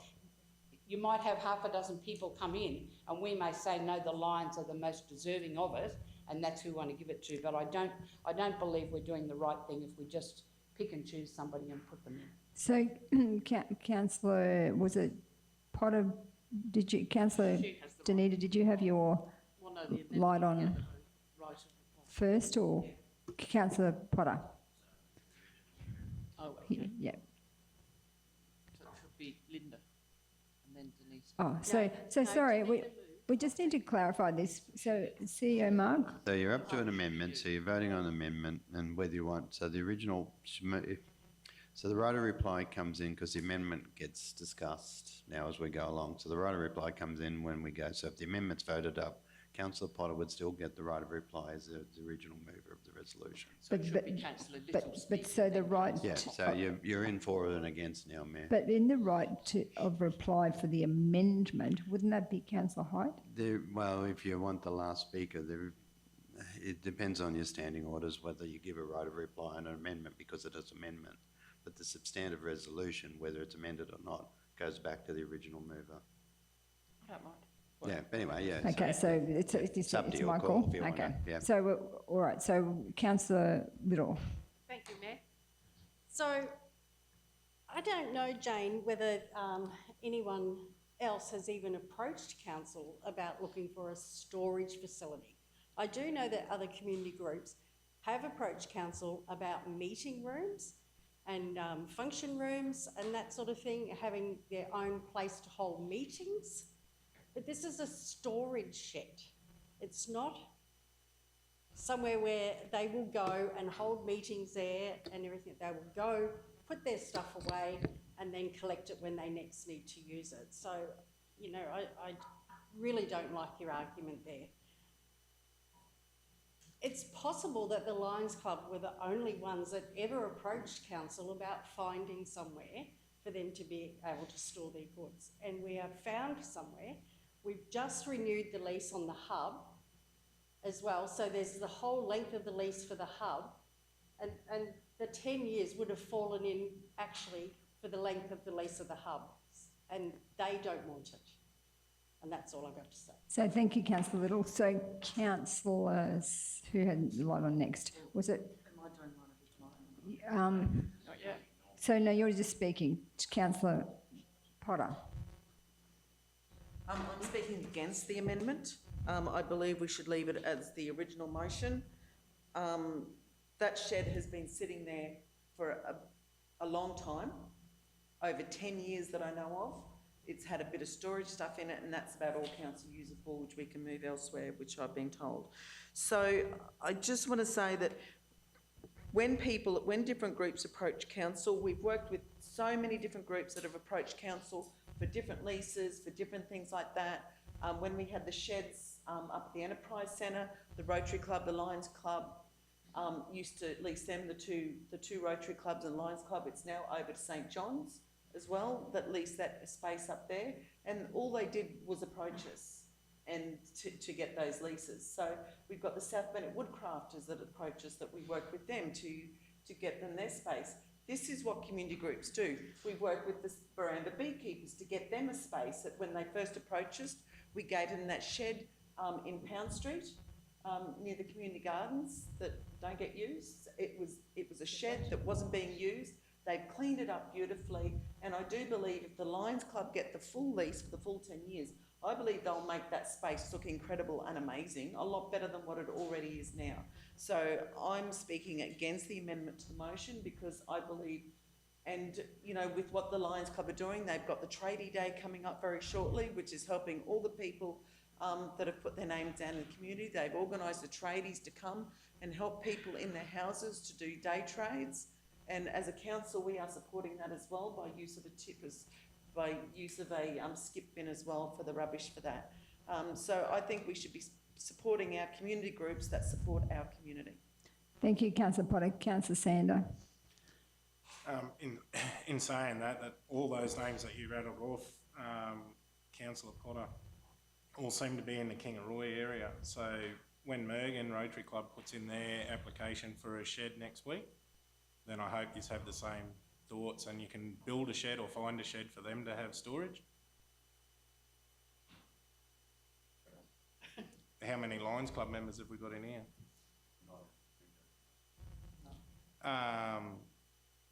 I'm just saying, other community groups like Mergen are struggling to try and find anywhere for the Lions Club or Apex or anywhere to have a shed. And in saying that, like when do they, have we got any options for them when they put theirs in? I'm not a Mergen councillor.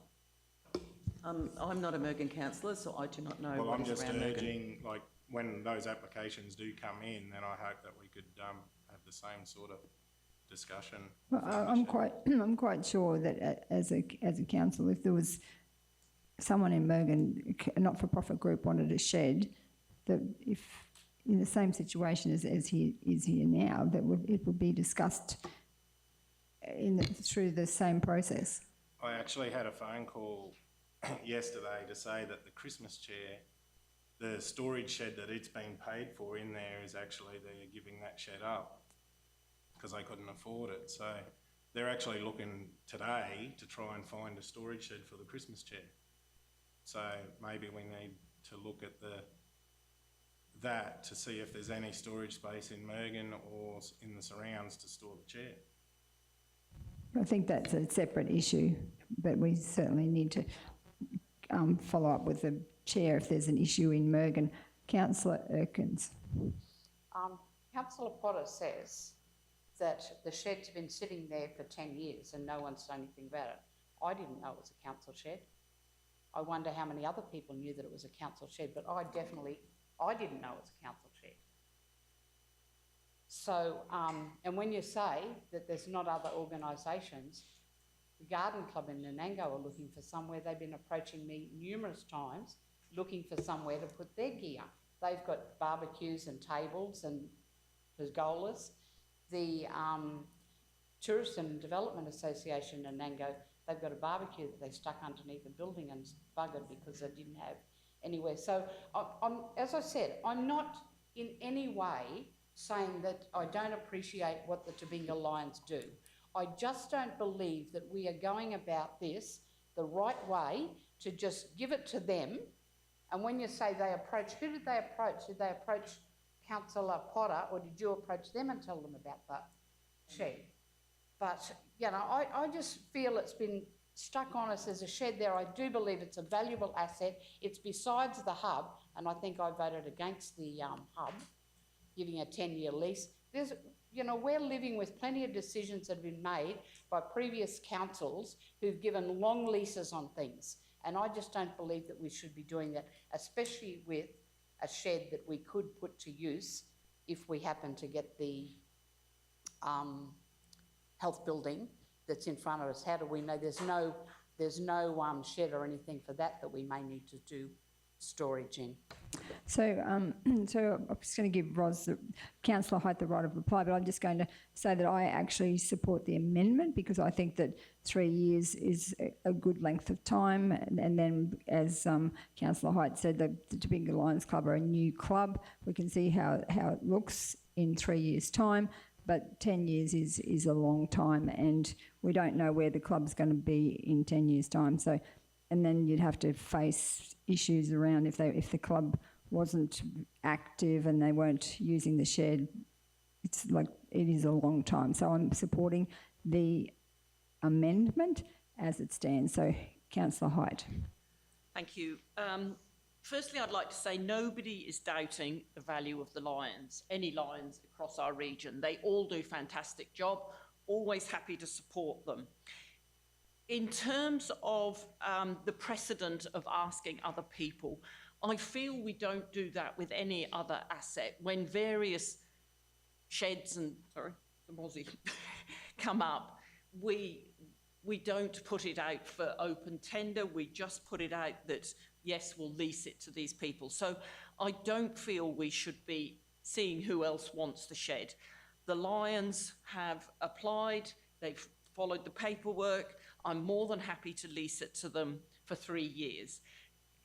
Councillor Potter said it's been there for 10 years full of stuff. Well, that's fantastic. It's a storage shed. That's what it's been used for.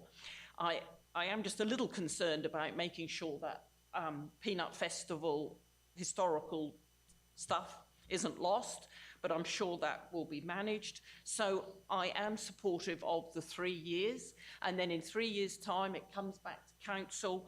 That's fantastic if it's going well and there's no other issues, because the other thing is whether in 3 years it falls down. But I don't know what sort of, it looks all right in the photos, but I haven't inspected it. So I'm fully supportive of the 3 years, fully supportive of the Tobinga lines. I'd love them to use it, clean it up, tidy it up, don't throw out the good stuff. And I'd like everyone to support the 3 years. But again, I say it's not, nobody is doubting the value of the Lions or Tobinga Lions. Absolutely want them to use it, and I'm sure they'll look after it. And if after 3 years it's going well, that's fantastic. It can be renewed. Thank you. Okay, so thank you, Councillor Hyde. So now we're putting the amendment to the vote because Councillor Hyde has exercised her right of reply.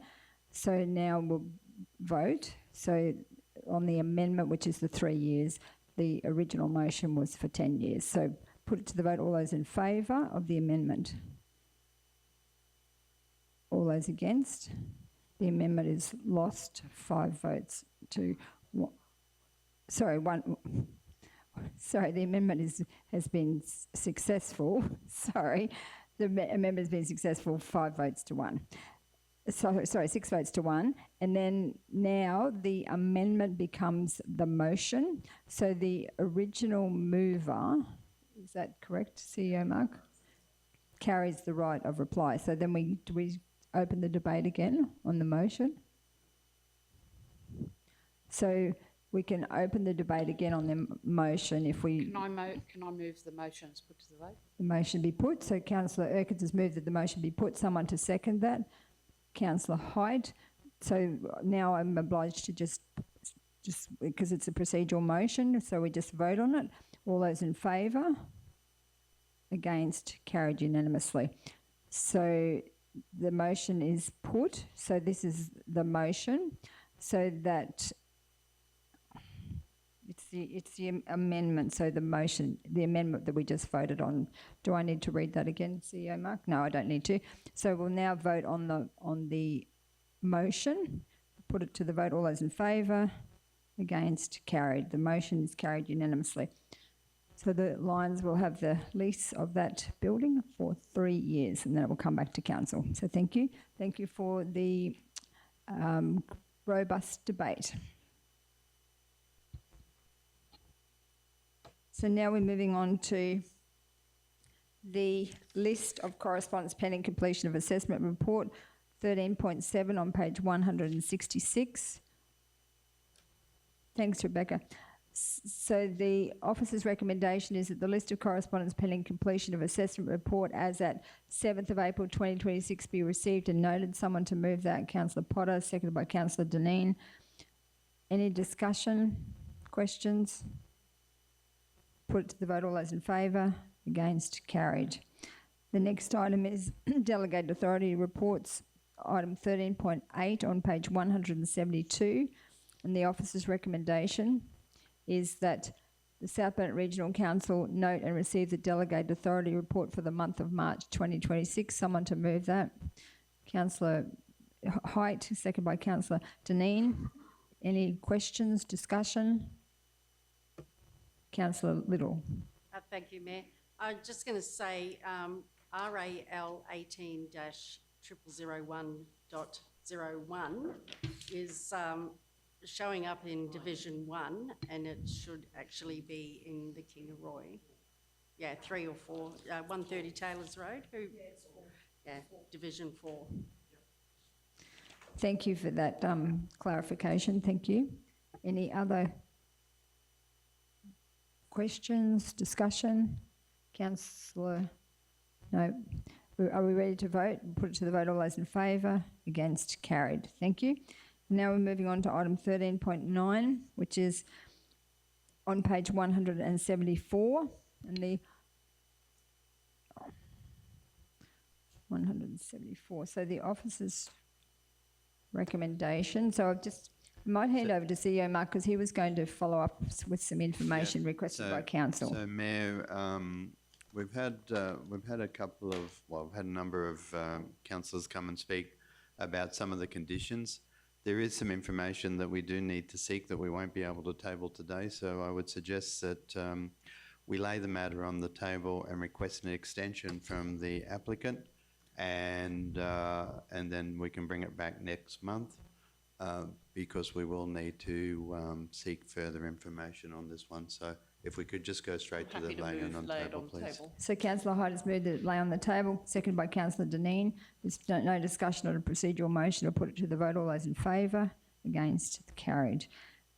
Thank you. We'll move on to item 13.10 on page 647. Just before we go, Denny, I'll lay on the table and pending seeking an extension from the applicant. If we could just add that bit to the end of it, please.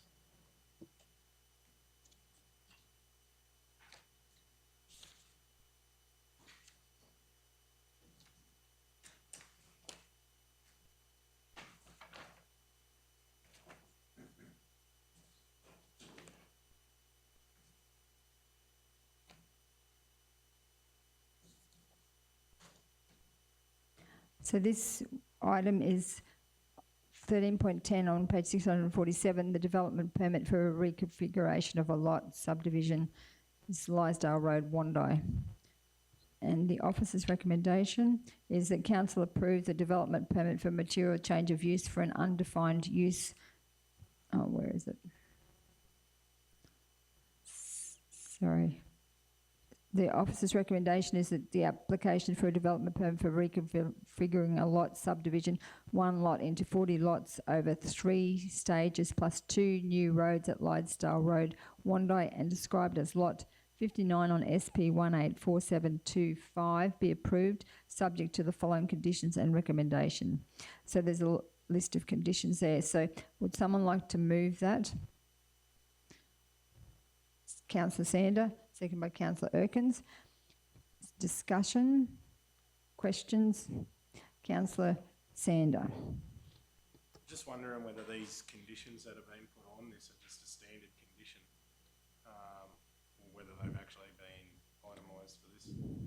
Because there's under the roadworks and pedestrian safety, ENG 19, maintain safe pedestrian access along council's footpaths at all times. So is General Manager Aaron, did you want to answer that, or is it going to be Vanessa or James?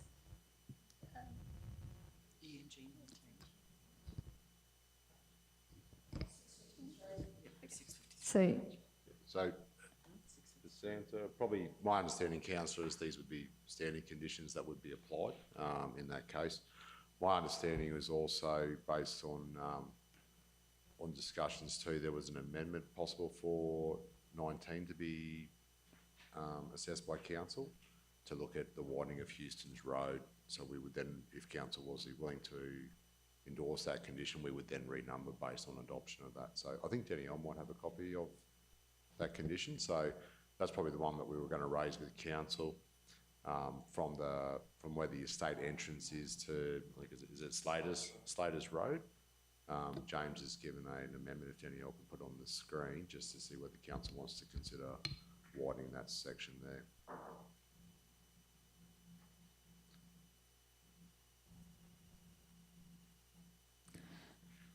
So that one, is that, which number is it, ENG? So 19. ENG 19, so design and construct, so we just... Yep, just go up, Danielle, sorry, go up. Oops, up. So, Up, 19, mate. one more. So design and construct Houston's Road from the intersection of Slater's Road to the development boundary in accordance with SBRC Planning Scheme Policy SC 6.2 PSP1 Design and Construction Standards Table SC 623 relevant OST road standards, and more specifically include the following: pavement widening of the existing bitumen to a 6 metre wide gravel pavement and a double bitumen seal. And B, provision for stormwater drainage line marking tapers to existing new road pavements. signage, street lighting associated with the required roadworks and road reserve transitions between existing and proposed roads. So that's an amendment to the to be added to the existing approval if the councillors want Correct. that included. Correct, Mayor. So, and then just probably to answer the councillor's question, there are some standard conditions in it, but when you go through the entire report, there's some heavier conditions down further where it specifically deals with different conditions based on the staging as well. So, but that would be the one that we would consider for council. If council was of the mind, guided by the CEO, council would add that condition to the approval if they wanted to, and then they would be amended. Yeah. So if the mover and seconder are happy to include that condition, it can just go in as the original motion. Are the mover and seconder happy to include that condition? I just also want to clarify, can they appeal any of these or negotiate any of these decisions along the way? Yes. And then it comes back to us? Because, and I also, can I do a question? Can I ask, is it a 150 millimetre water main going to supply that? Because in here, ENG 32, it says that it's a 150 millimetre water main that's got to be installed. I'm wondering whether it's 100 mil supplying that or 150 mil that's currently there now connecting it. It is 150 going to there. Yep. And my understanding too, Mr. Answer, is that they've supplied a report from Morris Water. That means it can be supplied from the existing scheme, council, through an extension. So again, I'll just ask the question, are the mover and seconder happy that that condition be included? Yes, ma'am. Thank you. The seconder? Was I the seconder? Yes. Yeah, can I? Are you happy for it to be I included? just would like some Some more clarification, on, okay. on what it is. So are you saying that if I live in lot 1, that there'll be a safe place for me to go out, go onto the footpath and go into lot 3 down the road? Is that what we're asking for? So no, this is a new condition of Widening the road. the widening. But wasn't it to do with the footpath?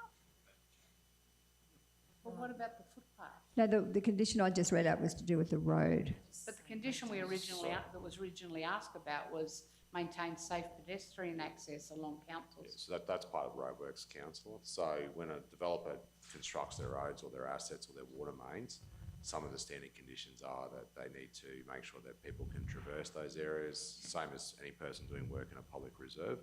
So it doesn't mean they build a free footpath for a housing, but if they're doing works in the road reserve, they have standard conditions applied to them that they need to meet that. So, for example, you might have, I'm not saying in the case of this developer, but in cases where we've had people work in our region where they've closed a footpath without council consultation because you need to maintain safe access. So the whole purpose is that compliance can use those conditions to come back and say, hey, look, you're not doing something that's safe, you're in a, not... So we're taking out maintain safe pedestrian... No, so we're just looking to add number 19. So the discussion with council was around the vehicle access to and from that subdivision. So James has drafted a condition to require that, I think it's around about 600 metres of Houston's road that would be widened because it is single lane seal. It's single lane seal at the moment. You've lost me completely. Wasn't the question raised by Councillor Heath? 19 was maintain safe pedestrian access along council's footpath at all times. So now you've said you've replaced that. No, that was, sorry, that was already included. So Councillor Sander asked the question, GM Aaron answered it, and then he then said about something completely different, which was... But it's gone. This 19 is gone. You've replaced it with that. Oh, have you replaced it? It's not still there. Sorry. He's just going to drop the numbers down. Yeah, so what we're saying there, councillor, is those conditions that are presented to you will remain. They will be renumbered. So upon adoption, that they will be renumbered. But the way it's been redrafted is rather than go through them line by line. Yep. It'll, So the footpaths will still... certainly. Yeah. So the reason I asked that is because when there was a subdivision happening in Nanango and they said put street lights in, and I thought, oh my God, what a bloody load of rubbish, you know? But now I'm going to that subdivision with the street lights in, and honestly, it's so fabulous. So I'm no longer against But I Street also want lights. pedestrian access because I don't want people falling over and breaking their neck. No, so it's a standard condition to make sure that the developer, when they conduct their works, don't interfere. So the question that we had for council is, and I'm happy to get James maybe just to talk to that condition, Mayor, if So, that's helpful. so you're happy to add that? So, so the footpath is still in, we're just going to drop the numbers down. So James, Manager James. Good morning, council. Yeah, just upon review of the layout of the subdivision, it appears that it's what I would say is inward facing, in the fact that it's going to be reliant on the existing street network around Houston's and Hines Road in particular. And given that we've got about 40 allotments there proposed as part of this subdivision, it's going to add a lot of proposed traffic to the existing network. Hines Road is an existing 2-lane sealed road that goes down to Greenview Road and is line marked accordingly. Houston's Road, however, is not, even though it's probably taking the same amount of traffic. It's of the belief that it's probably a little bit marginally under the 2-lane profile of roads that we would need to cater for traffic like this. So A is around the existing traffic, but B is also the proposed traffic that comes out of this development and will be utilising Houston's Road. It's about 3.3 kilometres from the development into the CBD of Wondai, utilising Houston's Road, and it's about 3.5 kilometres doing the same, utilising Hines Road to get into the CBD. So it is somewhat equitable, but at the same time, there is a belief that it's probably going to be a reliance on Houston's Road to cater for this development. And if it's under 2 lanes, it's going to be beyond probably the capacity of the road to take that into the future. So it would be wise to consider this moving forward. Just a question. Has that been,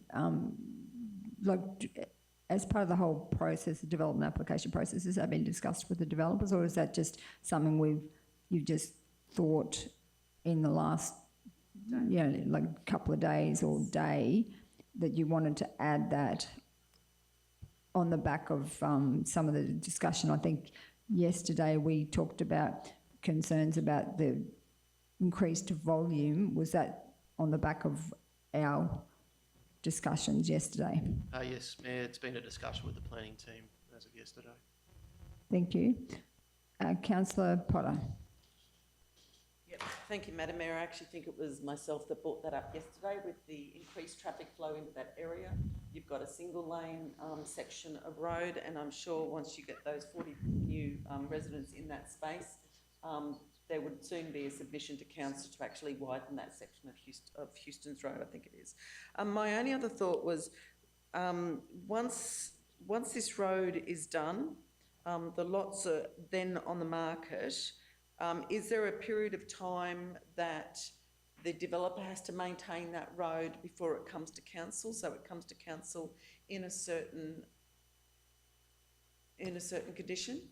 Yeah, that's right. Through the chair, it'll be 12 months, is my understanding from the, correct? 12 months is the on-maintenance period. So do we go and double check that road at that 12 months before it comes onto our register? Yeah, that's right. So there'll be a defects list provided that they need to correct, if that's the case.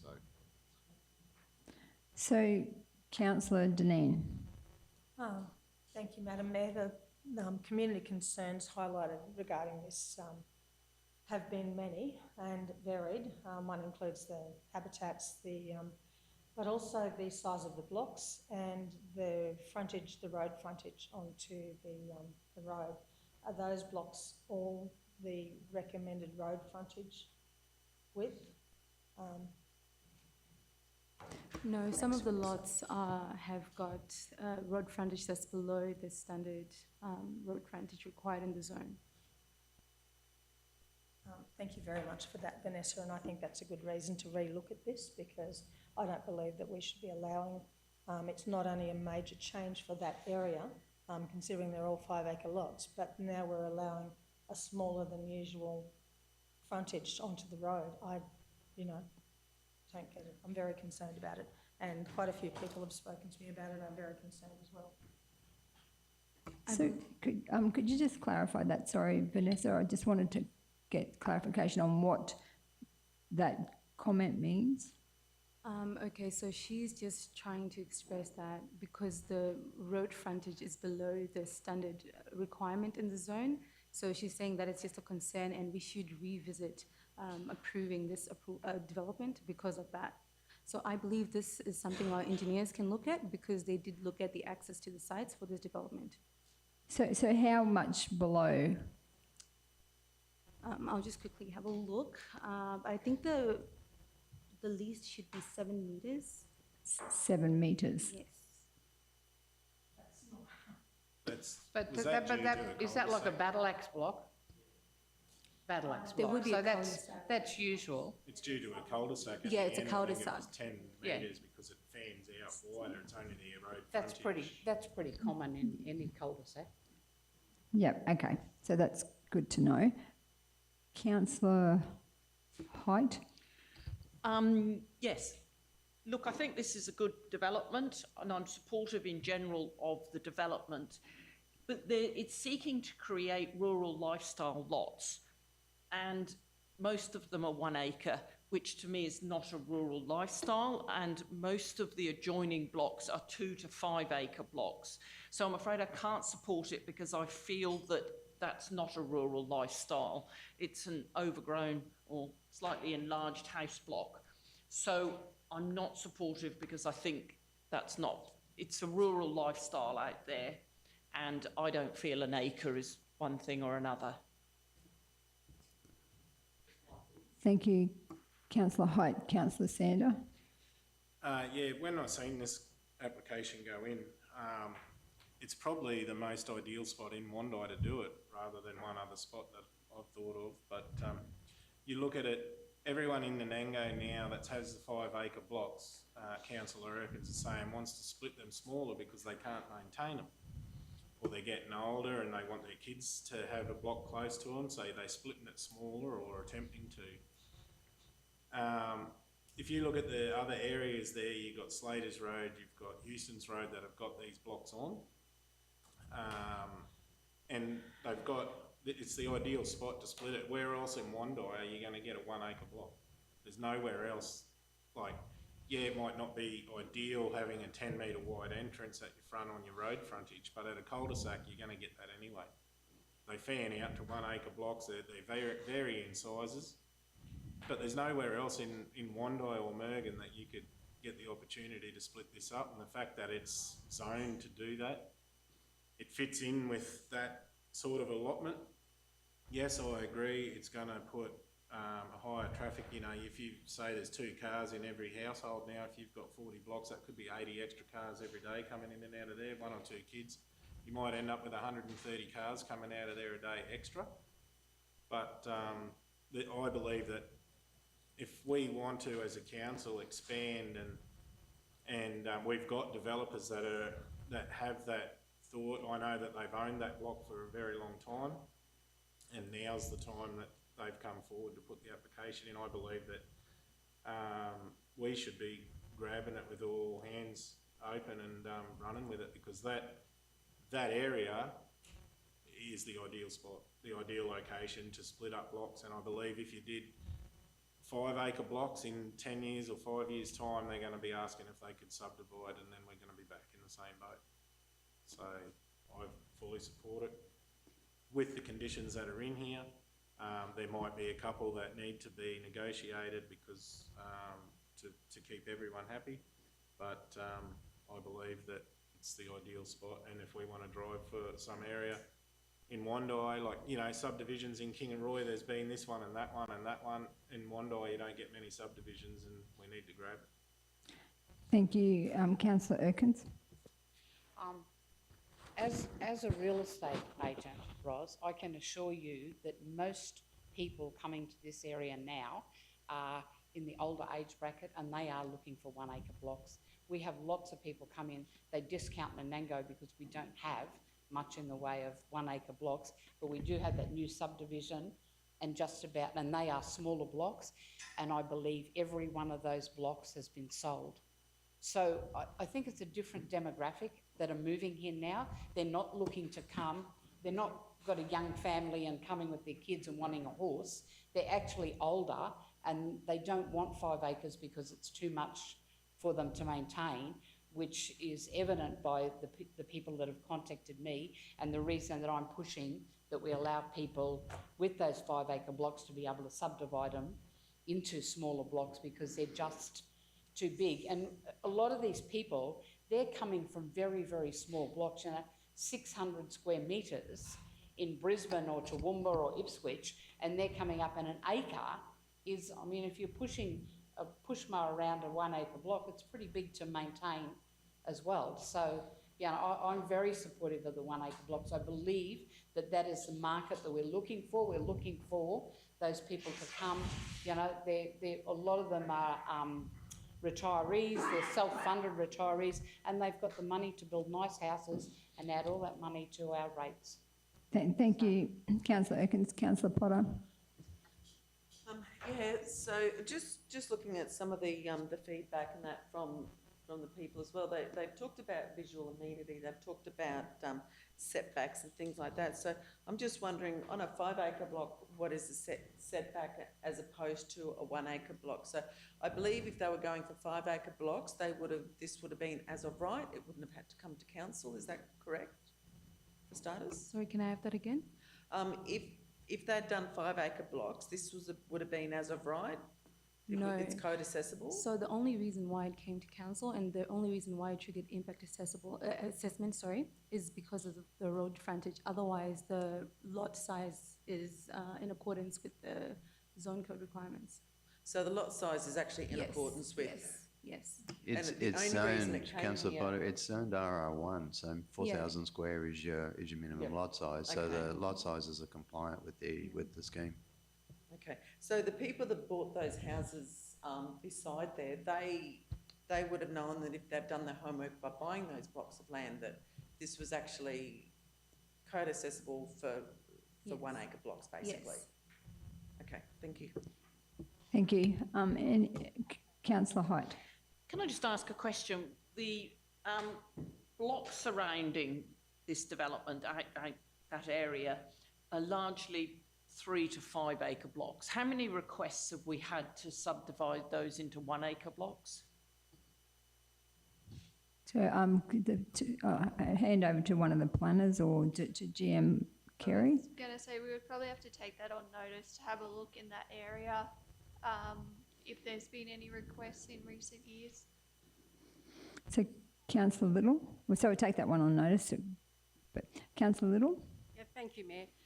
I was just going to say that, Blackbutt has been experiencing this very thing over the last couple of years with all the development that's been happening down there and the 1 acre block developments that have gone ahead, especially on Crumpton Drive. So I totally get where the people who are living on the 5 acre blocks are coming from, and it does make a big difference with traffic. But we have a housing crisis. We have people who have nowhere to live. I hope that some of these houses that get built there are not owner-occupiers and they're investors who would like to build investment homes for some of these homeless people. So I support the application.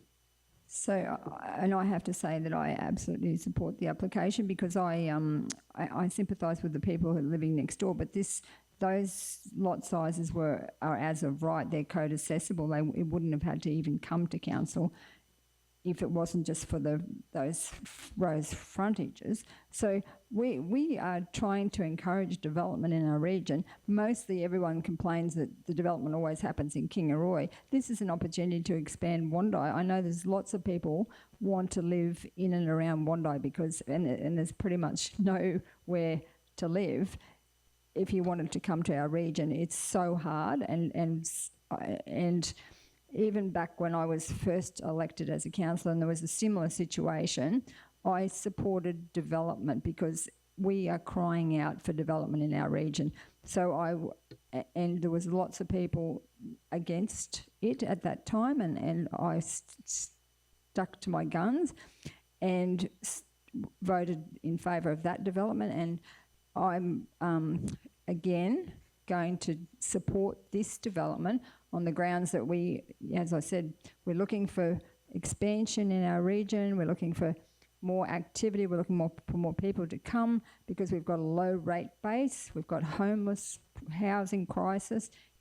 Why would we vote against this? That's just my thoughts.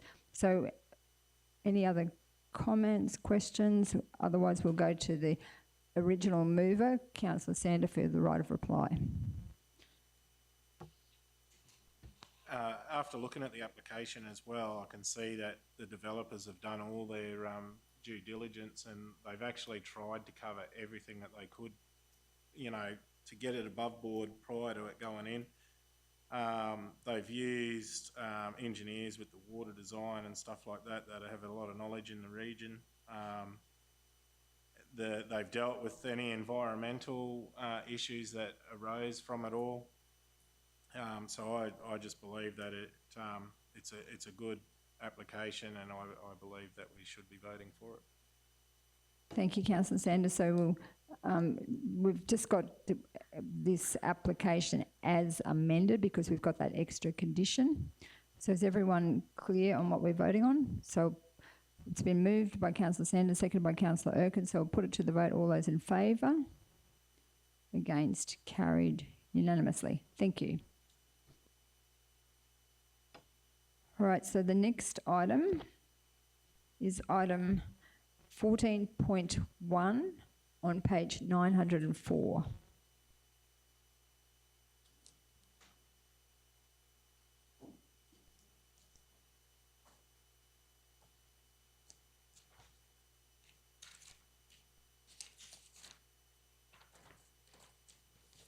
So the officer's recommendation is, this one is to do with renaming Mill Street Brooklands.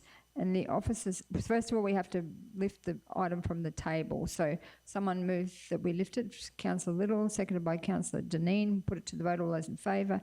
Against? Carried. And the recommendation is that South Burnett Regional Council rename the start of Mill Street to Old Station Road, Kingaroy Kuya Road to the intersection of the Mill Street Road Reserve. And number 2, the unformed, unmaintained reserve continues to be known as Mill Street. Someone like to move that? Councillor Little, seconded by Councillor Deneen. So, Councillor Little. Thank you, Mayor. I'm in consultation with the team who have been looking after that, Kevin in particular.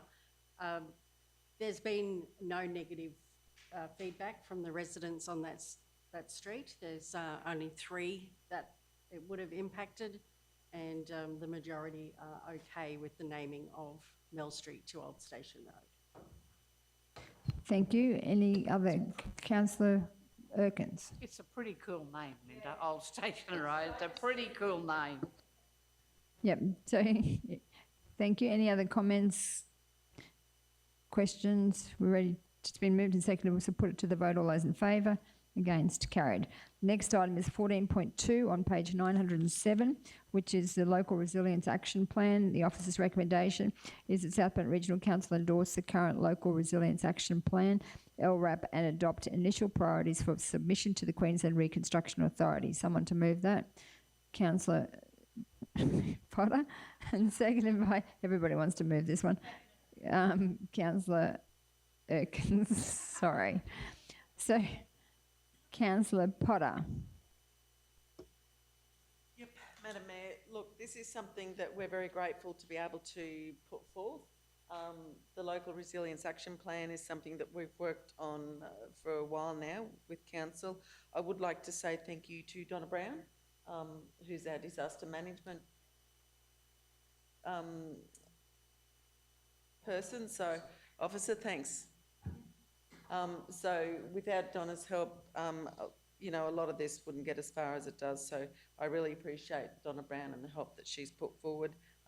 Not forgetting Aaron and James sitting to my right, purely because they're sitting to my right. But I do know they've done a lot of work with this as well. So, And Councillor. I would like to thank our the council as a whole for sitting down, working through this and seeing the best course of action moving forward by combining a lot of those different, by agreeing with Councillor Sandra and myself by agreeing to put all the culverts together and things like that as one. So thank you very much. So this is a good example of where advocacy and going down to those conferences and different things like make a difference. So we went down, because we had the LRAP discussion, then we went down, Councillor Height and I went to the Premier's invitation at Parliament House on the lawn, and I was able to get into Jake Elwood's ear because we weren't sure about whether it was going to be competitive or non-competitive, and he was able to tell me that it was non-competitive, but that we definitely needed to get make sure that those projects were in the order that we actually, the highest priorities first, and then we came back and then we further discussed it and we gave him another call, and he was able to tell us that we needed to make the packages big, and that we were also, it was about access. So then on the back of that, we had Councillor Sander and Councillor Potter came up with this, what I thought was an amazing suggestion, to put all of our culverts and water infrastructure together as one, because it all helped with access. And instead of having 1, 2, 3, 4, 5, like all these different smaller projects, we made that one project. And then we've had to also list out environmental and economic all in 1, 2, 3, 4, 5. You can't just put each different category in 1, 2, 3, 4, 5. You have to go all through the plan and prioritise.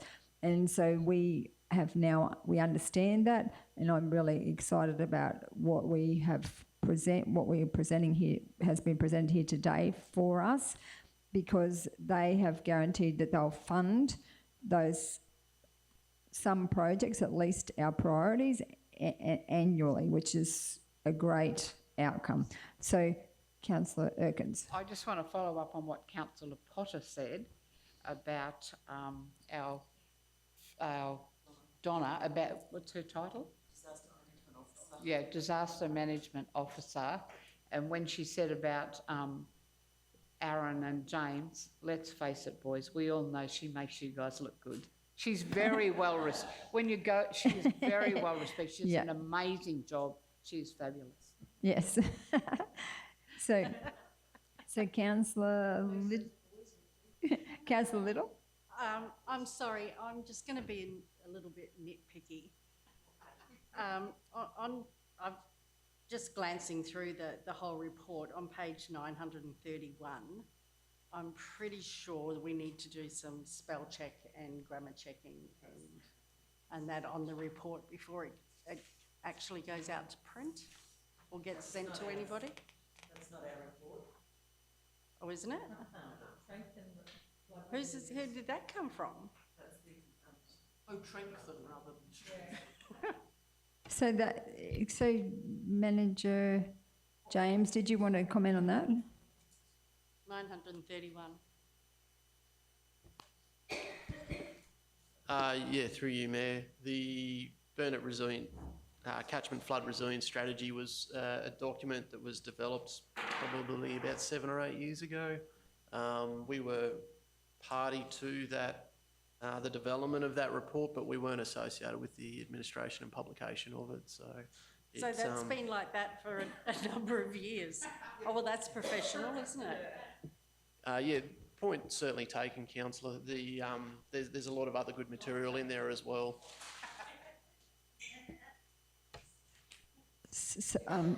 So Councillor Sander? I think it might have been cut off, the S maybe, because on the page prior to it, there's a T, and then the T's been cut off, so I'd say it's a print. But I just wanted to break this down, sort of like, if anyone online that's listening, this plan is about is fixing things and fixing them properly the first time. Like on some roads, you'll see us, we'll go back, it'll get washed out in a heavy downpour, and then we're there and we patch it up, and then the next downpour it's hammered again. So this is about identifying those major ones that we're continuously returning to and fixing them properly and fixing them once, so that we don't have to keep returning. Thanks for clarifying that, because they're betterment projects, so they are to improve the flood resilience going forward, and they will be looking at where we've got repeat problems, and so that's why it's good that we've boxed all those together as one single project. And then we've got, I'm just trying to find the priority order. Have we? 937. So, Mayor, it's not only, I just want to reiterate, it's not only about the roads. We've thought of stuff, well, we haven't, but we've actually actioned biosecurity and weeds and mapping and stuff like that as well. So it's, and social issues as well. So it's the whole lock, stock and barrel has been thought of in this, so.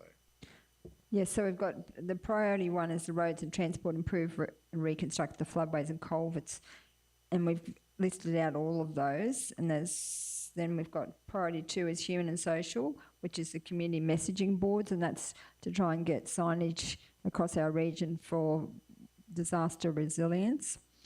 The number 3 is the environmental one, which is identify locations of risk and ensure active fire management plans and seasonal preparedness are in place, while also developing maintenance plans for each location and mapping and recording weed infestations across the floodplain catchments.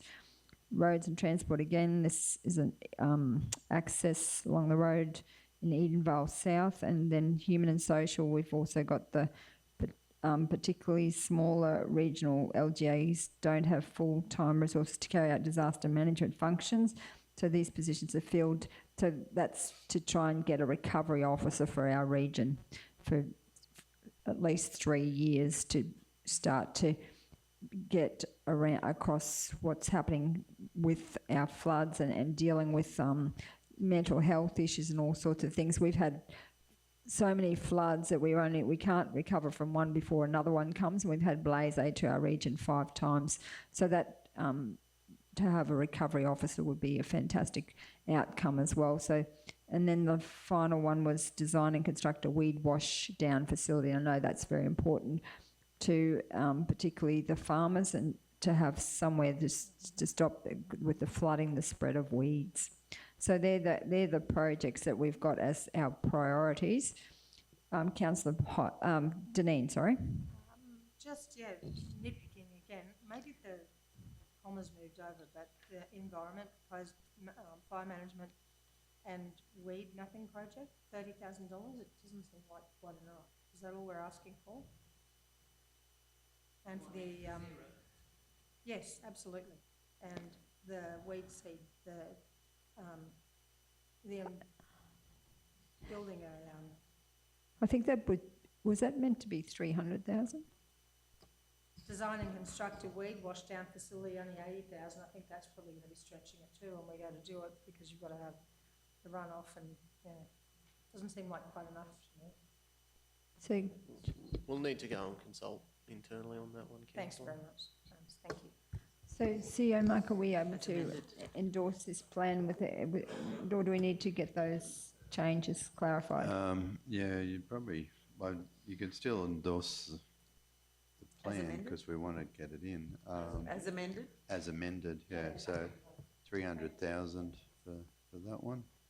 Yeah, that needs to be 300,000. I think I originally thought the it was. washdown bay was the design or that component, so it's your planning and design phase first before you actually build it. Yeah, but yeah, it's the first stage of your design and construction. It'll be getting your plans for construction ready. That was the way I read that one.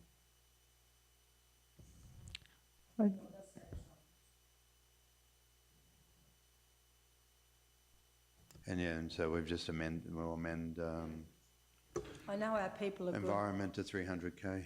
But I think the weed wash down one needs to be more than 80,000 because it does say design and construct. Yeah, and they wanted big projects. Just Yeah, I through don't the think chair, quite that so much. if you just go to the next 2 columns over, so we have to select an option of what the status of the project is at, is my understanding. So in the case of the weed, the is that we've got a pre-concept feasibility study. So we would have to just have a look at whether we wanted to look to amend for a item that we can actually do to build. So we can take that away from here and see if there is an option available to us and amend that value if we can. Otherwise, it might be the case that they would fund the design first, and then you would go back with the revised LRAP post that to actually be able to construct that weed facility. But we'd have to check that. You So can see do- the ones above it, they say delivery ready, which means that they're ready to go, those projects, or there's a portion of them ready to go.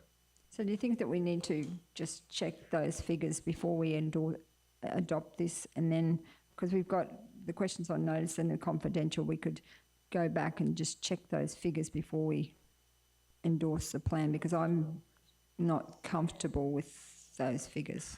Well, my only suggestion would be is that council endorse the plan and then delegate to the CEO to amend if necessary. Okay, I'm happy with that.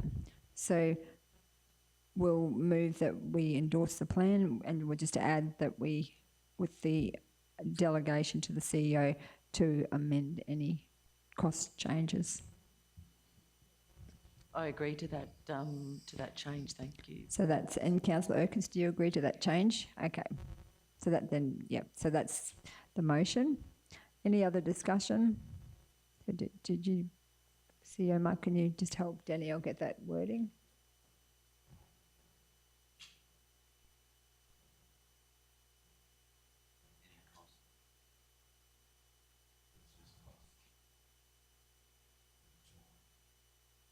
So to delegate to the CEO to apply any cost amendments.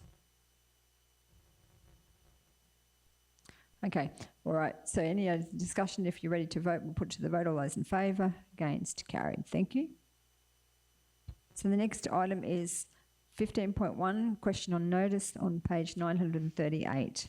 So this one here is from Councillor Potter. So the officer's recommendation. So Councillor Sanders leaving because he believes he has a conflict with this one, because it's because he has participated in. Sorry, his business falls into that category. So the following question on notice was received from Councillor Danita Potter, and the response, so we're just voting on the response to the question regarding the undisclosed amount on the contractual arrangements report raised by Councillor Danita Potter be received and noted. Would you like to move that, Councillor Potter? Yeah, but I do want to. And someone to second that? Councillor Little? Councillor Potter? Yeah, thank you. I know the reply says it's because we don't have the, because it's an ongoing contract, but I would like to make sure that from now on, through the GM, Kerry, that we have the ongoing amounts, because I don't want to, I don't like seeing an undisclosed amount in the figures, because to me it means that I'm approving something that I really know nothing about. So I would like to see the ongoing figures and how much. I realise that that's going to go up, so every time it comes back, every quarter review, it's going to change and go up as we go, but I really do want to see those figures, if that's all right. Thank you. So did you want to move a motion around that, or do we just take it as? Does that need a notice of motion, or? Now, if we just a second dot point that the ongoing amount is reported quarterly. Thank you, that would be great. Okay, so any other speakers? So we've got to vote on it yet. Everyone happy to vote? Put it to the vote. All those in favour? Against? Carried.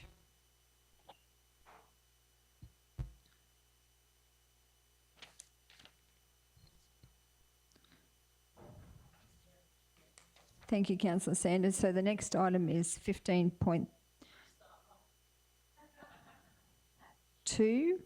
So that one there is on page 939, and the officer's recommendation is that the response to the question regarding washdown bays raised by Councillor Heath Sander be received and noted. Would you like to move that, Councillor Sander? Seconded by Councillor Little. So, Councillor Sander, are you happy with the response?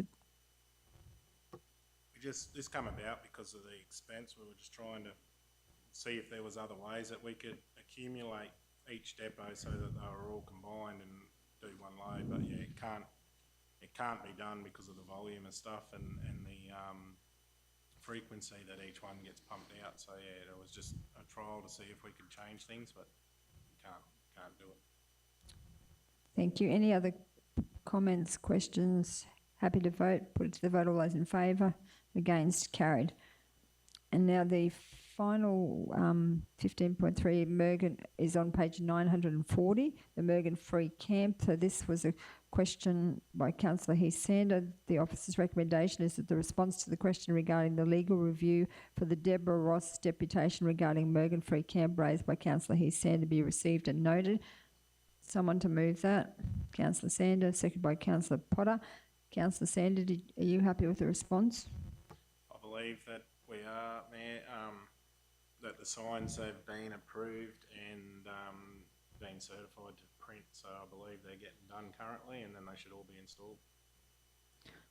So you're happy with the response? So any other comments and discussion? Put it to the vote. All those in favour? Against?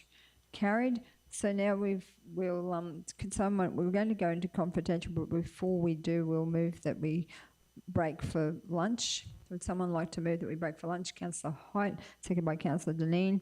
Put it to the vote. All those in favour? Against? Carried. Thank you.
So welcome back, everyone. Would someone move that we resume the meeting? Councillor Little and seconded by Councillor Height.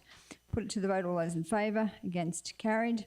So that we're moving into confidential now, and the reason we're moving into confidential is item 17.1, South Burnett Community Hospital Foundation Limited Board Meeting Minutes, 3rd of February 2026. Item 17.2, Waka Waka People 3, Part C and South Burnett Regional Council Draft ILUA. 17.3 by Edo Partnership Agreement. 17.4 Landfill Threshold and Diversion Options. 17.5 Request for Waiver of Fees Generation Funerals. 17.6 Sale of Land for Overdue Rates and Charges Report April 2026. 17.7 Undetected Water Leak Assessment 12627 000 0000. 17.8 Transfer of Land Jellicoe Street, Proston. 17.9 Trustee Permit to Occupy for Grazing Purposes Lot 313 on CP FY 509. And 17.10 Question on Notice Length of Time Contractor has been in place. So they're the reason we're moving into confidential. So would someone move that we go into confidential? Councillor Potter, seconded by Councillor Little. Put it to the vote. All those in favour, against, carried. Thank you.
So welcome back to the open meeting. So would someone move that we open the meeting back up? Councillor Potter, seconded by Councillor Little. Put it to the vote. All those in favour? Against? Carried. So we've got some people out in the outside who want to come in for this part of the discussion.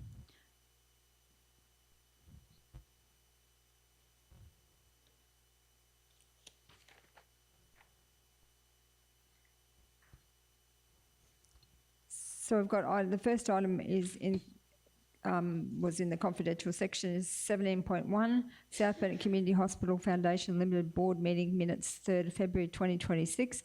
The officer's recommendation is that the report on South Bennett Community Hospital Foundation Limited Board Meeting Minutes 3 February 2026 be received for information. Would someone like to move that? Councillor Erkin, seconded by Councillor Height. Put it to the vote. All those in favour? Against? Carried. So the next item is number 17.2 on page 8 of the confidential agenda. And the officer's recommendation is that South Bennett Regional Council receive the report for information. Someone to move that? Councillor Height, seconded by Councillor Potter. Any discussion? Put it to the vote. All those in favour? Against? Carried. The next item is item number 17.3 on page 61 of the confidential agenda, and that is the Baido Partnership Agreement. And the officer's recommendation is that South Bennett Regional Council formally advise Bennett Inland Development Organisation Incorporated of the adjustment of the partnership agreement and continued negotiations.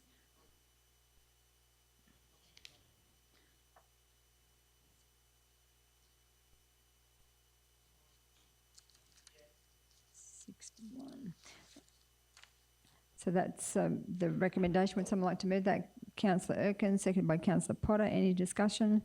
Put to the vote. All those in favour? Against? Carried.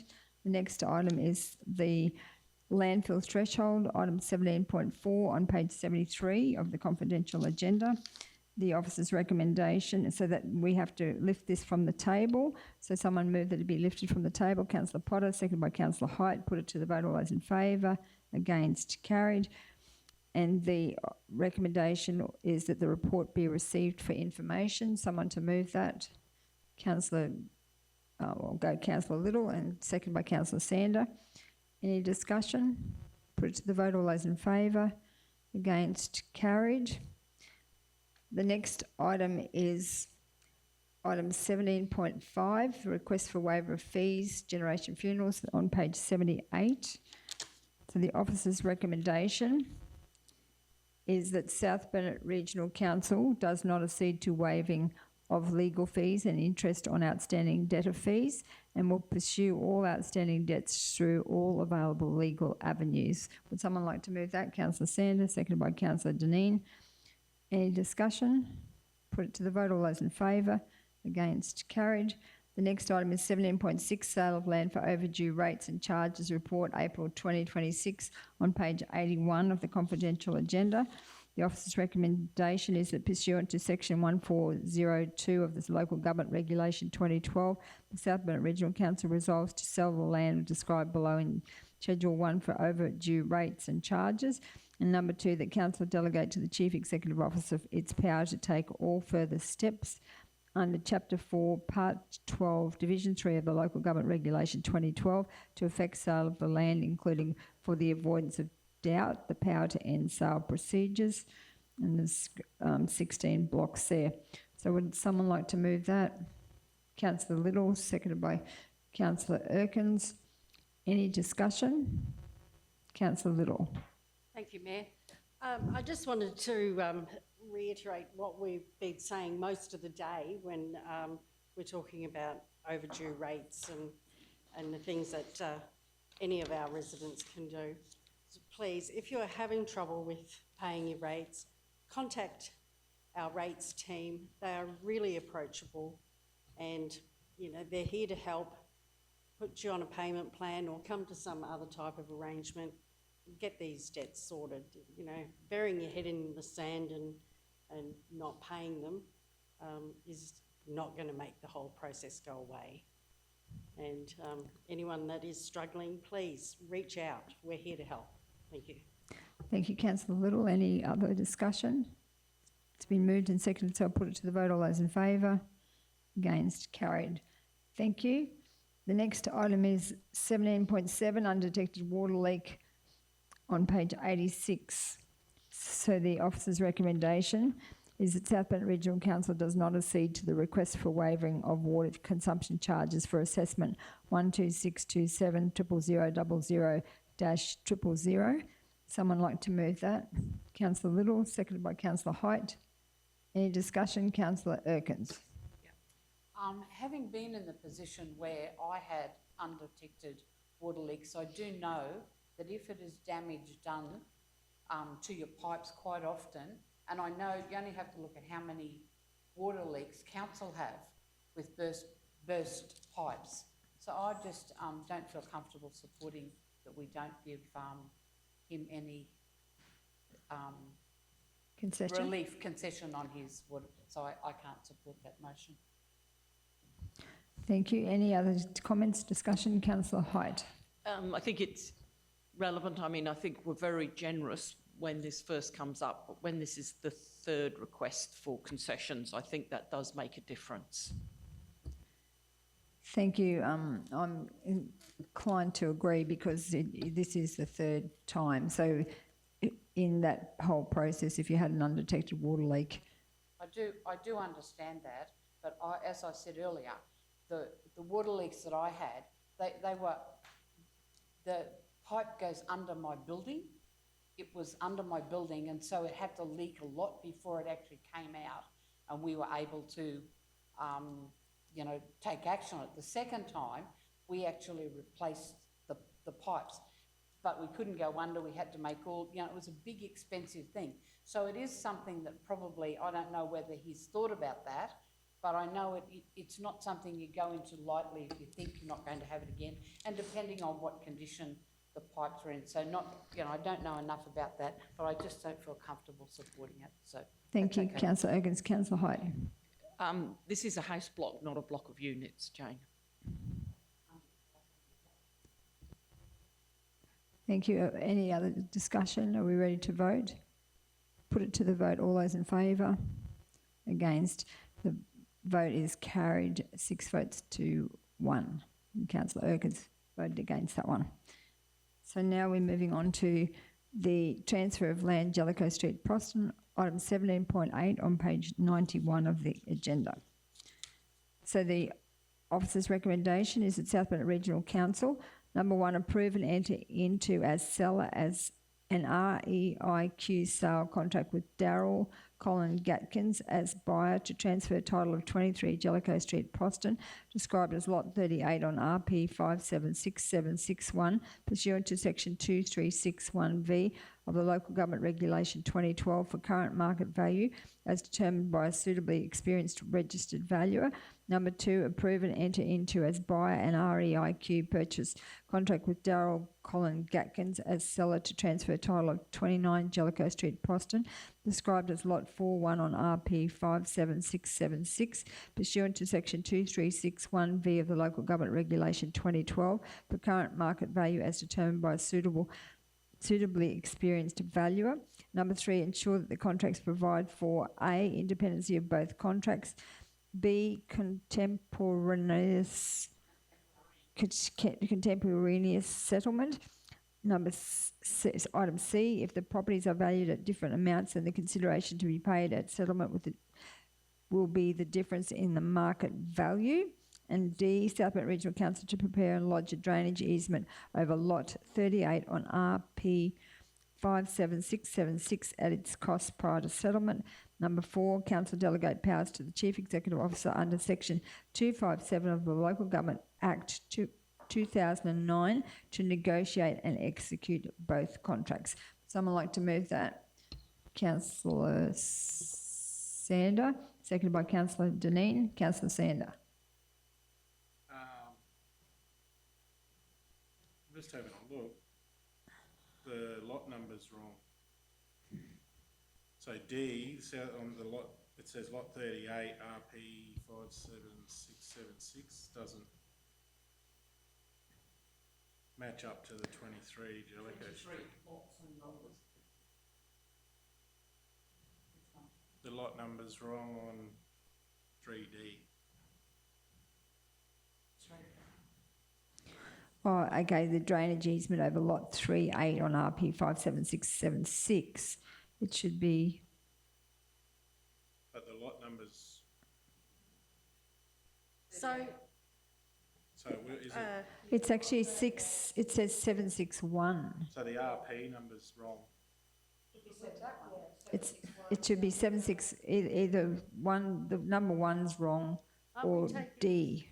aren't we taking over, aren't we doing two easements? One over the But the E, it's still water? wrong. D says lot 38, so Yes. it's got to be either lot 38 with an RP ending in 61. Yeah, I Because you've got- understand that, but it's not listed that we're putting easements over both This blocks. doesn't. I got RP data up and it says it's. Sorry, General Manager Aaron.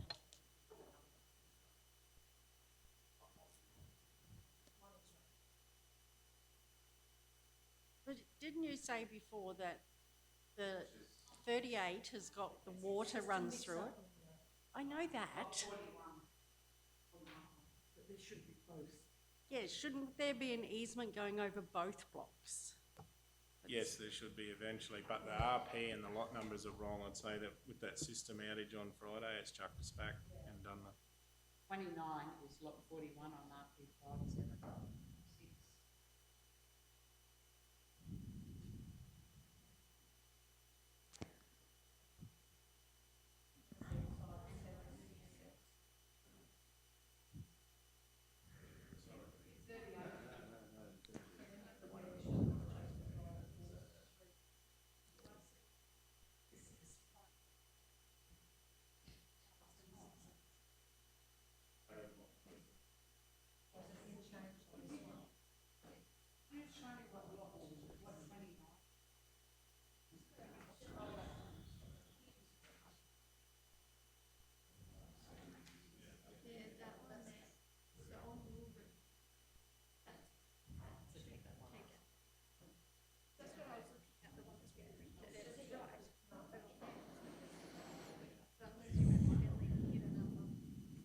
So we've just made the alteration, so it's so that first one described as, in the number 1, described as lot 38 on RP 57676.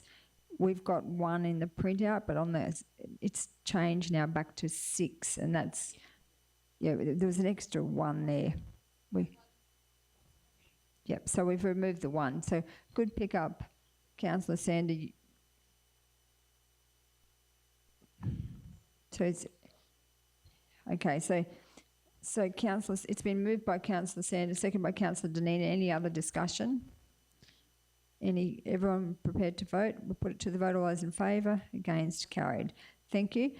The next item is 17.9, trustee permit to occupy for grazing purposes on page 118 of the agenda. 17.9 is the number. And the officer's recommendation is that South Bennett Regional Council approve and enter into a new trustee permit to occupy for grazing purposes on lot 313 on FY 506 with Desmond Roy McCullum in accordance with section 2361B2 of the Local Government Regulation 2012, and number 2 delegates to the Chief Executive Officer the power to negotiate, finalise and execute the trustee permit to occupy for grazing purposes with Desmond Roy McCullum on terms and conditions the Chief Executive Officer reasonably considers are satisfactory to Council and otherwise in accordance with section 2571B of the Local Government Act 2009. Would someone like to move that? Councillor Erkin, seconded by Councillor Little. Any discussion? Yes, we found another mistake in this one. At the top, the trustee permit for grazing purposes is FY 509, but in the officer's recommendation, it's 506, yeah. It's 509. It is definitely, okay, so you just need to change that.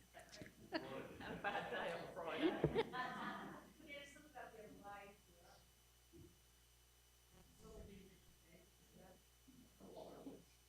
So that on lot 313 in item 1 is now FY 506 as opposed to 509, which I read out before. So Oh, sorry, 509. Sorry. I read it out incorrectly. So 509. So FY 509. Is everyone that's been moved and seconded, any discussion? You ready to vote? Put it to the vote. All those in favour? Against? Carried. Thank you. And the final item is 17.10. Question on notice from Councillor Sander on page 125 of the confidential agenda.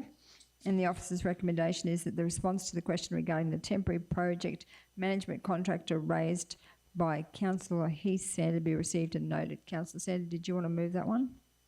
Moved by Councillor Sander, seconded by Councillor Little. Any discussion? You happy with your response, Councillor Sander? Yes, ma'am. Okay, so we're ready to vote. Put it to the vote. All those in favour?